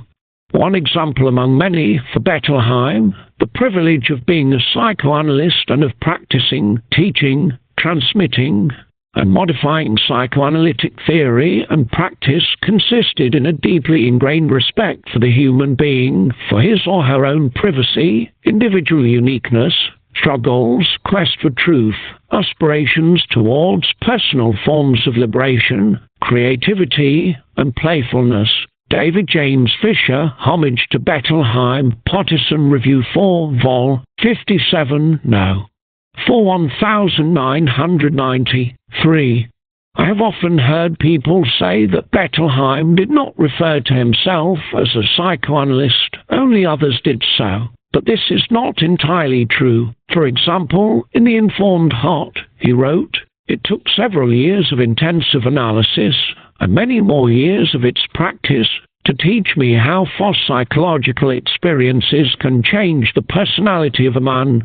10, which certainly implies that he practiced psychoanalysis. Moreover, in the last interview he gave before his death, Love and Death to Celeste Fremen, Los Angeles Times Magazine, January 27, 1991, 21, Bettelheim said, "Now, I will not say that psychoanalysis doesn't help in many ways. After all, if I didn't believe that, I wouldn't be a psychoanalyst." In fact, he was not a psychoanalyst. 4. The letter that started the discussion was printed anonymously in the Chicago Reader under the title Brutal Bettelheim on April 6, 1990, and stated, among other things, "It's agonizingly difficult to write about this. I've been trying to put these memories behind me for a long time. These memories have robbed the joy from my life. But when I saw those obituaries that painted Bettelheim as a hero, I could keep silent no longer." Bruno Bettelheim did not help children at his school.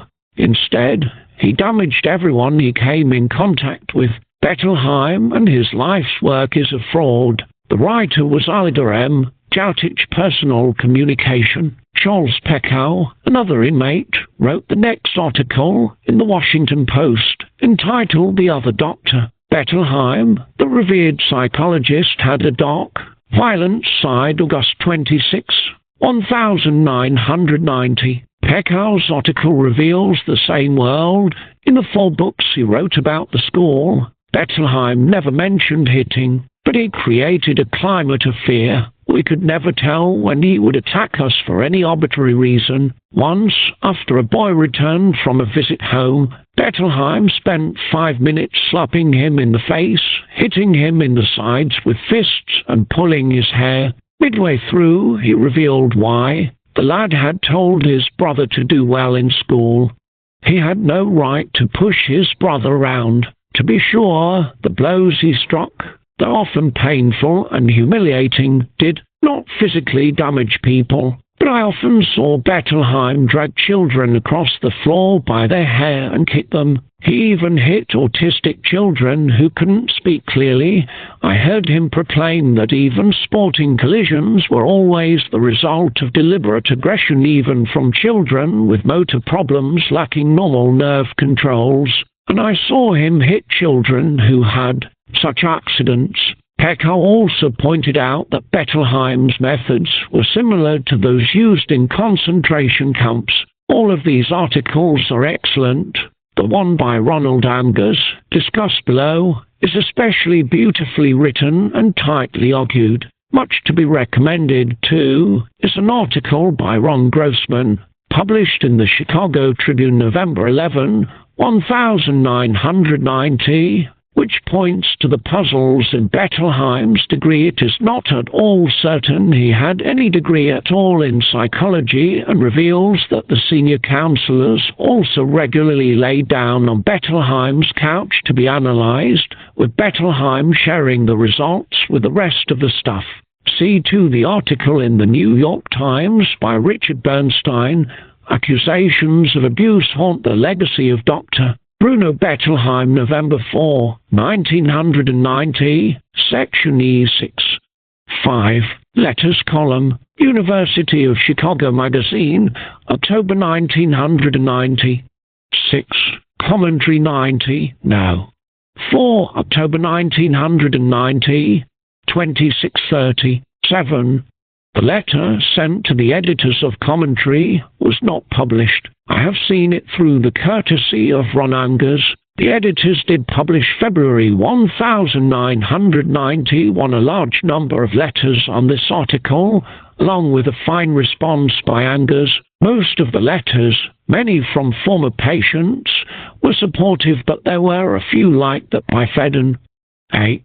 Journal of Abnormal and Social Psychology, Vol. 38 1943, reprinted in Bruno Bettelheim, The Informed Heart, Autonomy in Amos Age, Illinois, The Free Press, 1969. She wrote a memorial tribute in the University of Chicago Chronicle, October 25, 1990, page 2, which ends with these words: "Not only did Dr. B know what I had to say about him, he also knew of a plan to establish a Bettelheim Center for Research and Training at the Orthogenic School, so that there can long continue to be, in his name and in his memory, a very personal place that, as part of a great university, can bring heart and mind together so that the light necessary for us and others on similar quests to explore the dark shadows of children's suffering can continue to grow." She is not, needless to say, referring to the suffering caused by Dr. Bettelheim. 10. New York, St. Martin's Press, 1989, 113-14, 11. It is widely recognized that Anna Freud had little interest in the actual circumstances of her patients. She also places all of adolescent pathology in the young people's inner space, with very little interest in their social environment. During a Hampstead Clinic discussion of a clinical presentation, she was troubled when some clinicians suggested that the source of pathology might be located in the adolescent's family, and she pointed out that the parents were clearly well-meaning, middle-class, and benevolent, overlooking that none of these qualities negated a possible pathological family system. Sophie Freud, My Three Mothers and Other Passions, New York.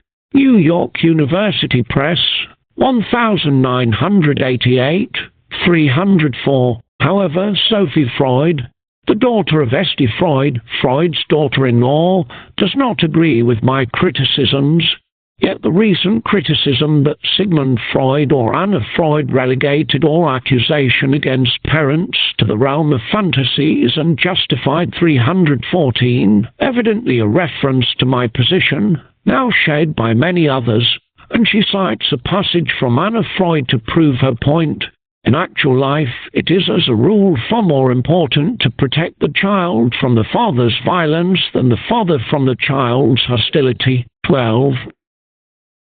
D. James Henderson, Incest, in ed. by A. M. Friedman, H. I. Kaplan, and B. J. Sadok, Comprehensive Textbook of Psychiatry, 2nd ed. Baltimore, Williams and Wilkins, 1975-1532. See Judith Lewis Herman, Father-Daughter Incest, Cambridge, Harvard University Press, 1981, 13. The New Harvard Guide to Psychiatry, ed. by Armand M. Nishley, Cambridge, Harvard University Press, 1988, 14. Diana E. H. Russell, The Incidence and Prevalence of Intrafamilial and Extrafamilial Sexual Abuse of Female Children, Child Abuse 7, 1983, 133-46. This generally considered the most serious and reliable of the studies in this area, and it has now been replicated several times. Her conclusion, see page 145, reads, "Over 1/4 of the population of female children have experienced sexual abuse before the age of 14, and well over 1/3 have had such an experience by the age of 18 years. Her definition of extrafamilial child sexual abuse is one or more unwanted sexual experiences with persons unrelated by blood or marriage, ranging from petting, touching of breasts or genitals, or attempting at such touching to rape before the victim turned 14 years, and completed or attempted forcible rape experiences from the ages of 14 to 17 years inclusive." A definition of infrafamilial child sexual abuse was defined as any kind of exploitive sexual contact that occurred between relatives, no matter how distant the relationship, before the victim turned 18 years old. 15. Alice Miller, Banished Knowledge, Facing Childhood Injuries, New York, Doubleday, 1990. J. Conrad Stettbacher, When Ledeneinens in Haben Soil, Die Heiland Begegnung mit der eigenen Geschichte Hamburg, Hoffmann und Kamp, 1990. 16. I. Sturber, Reminiscences of a Viennese Psychoanalyst, Detroit, Wayne State University Press, 1982, 115.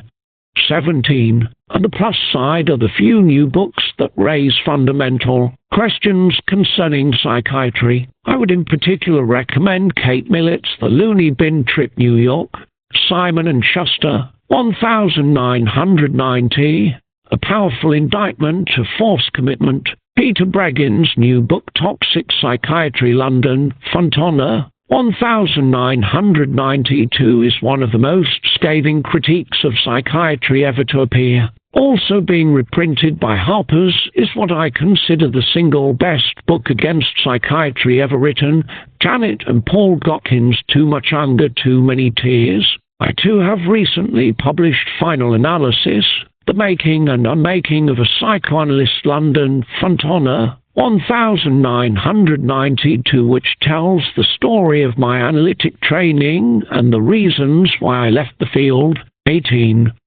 See the outstanding book by the geneticist Benno Mueller-Hill, Murderous Science, Elimination by Scientific Selection of Jews, Gypsies, and Others in Germany, 1933, 1945, Trans, by George R. Frace, Oxford, Oxford University Press, 1988. I consider Robert J. Lifton's 1987 book, The Nazi Doctors, to be something of a whitewash of psychiatry. Lifton, an American psychiatrist, does not make it clear who, precisely, the perpetrators were, and certainly never indicts anybody outside of Germany, though the silence of the international psychiatric community deserves condemnation. I know of no study yet of the reaction, though preliminary research I have done shows that there were almost no voices of protest raised outside of Germany either. In fact, psychiatric professionals, including holders of prestigious chairs of psychiatry in German universities, enthusiastically pursued the elimination of about 80% of the population of psychiatric institutions. In 1942, Foster Kennedy, Chief of Neurology at Bellevue Hospital and President of the American Neurological Association, wrote about unfit and feeble-minded children of at least 5 years whom he described as useless and foolish and entirely undesirable, and thought they should be euthanized. The Journal of the American Psychiatric Association in July 1942 endorsed this view. Recently, some new information has come to light about the French killing of mental patients too. See Max Laffont, L'extermination d'aus, La mort de 40,000 malades mentaux dans les hôpitaux psychiatriques en France, sous le régime de Vichy Paris, Editions de l'FB, 1987,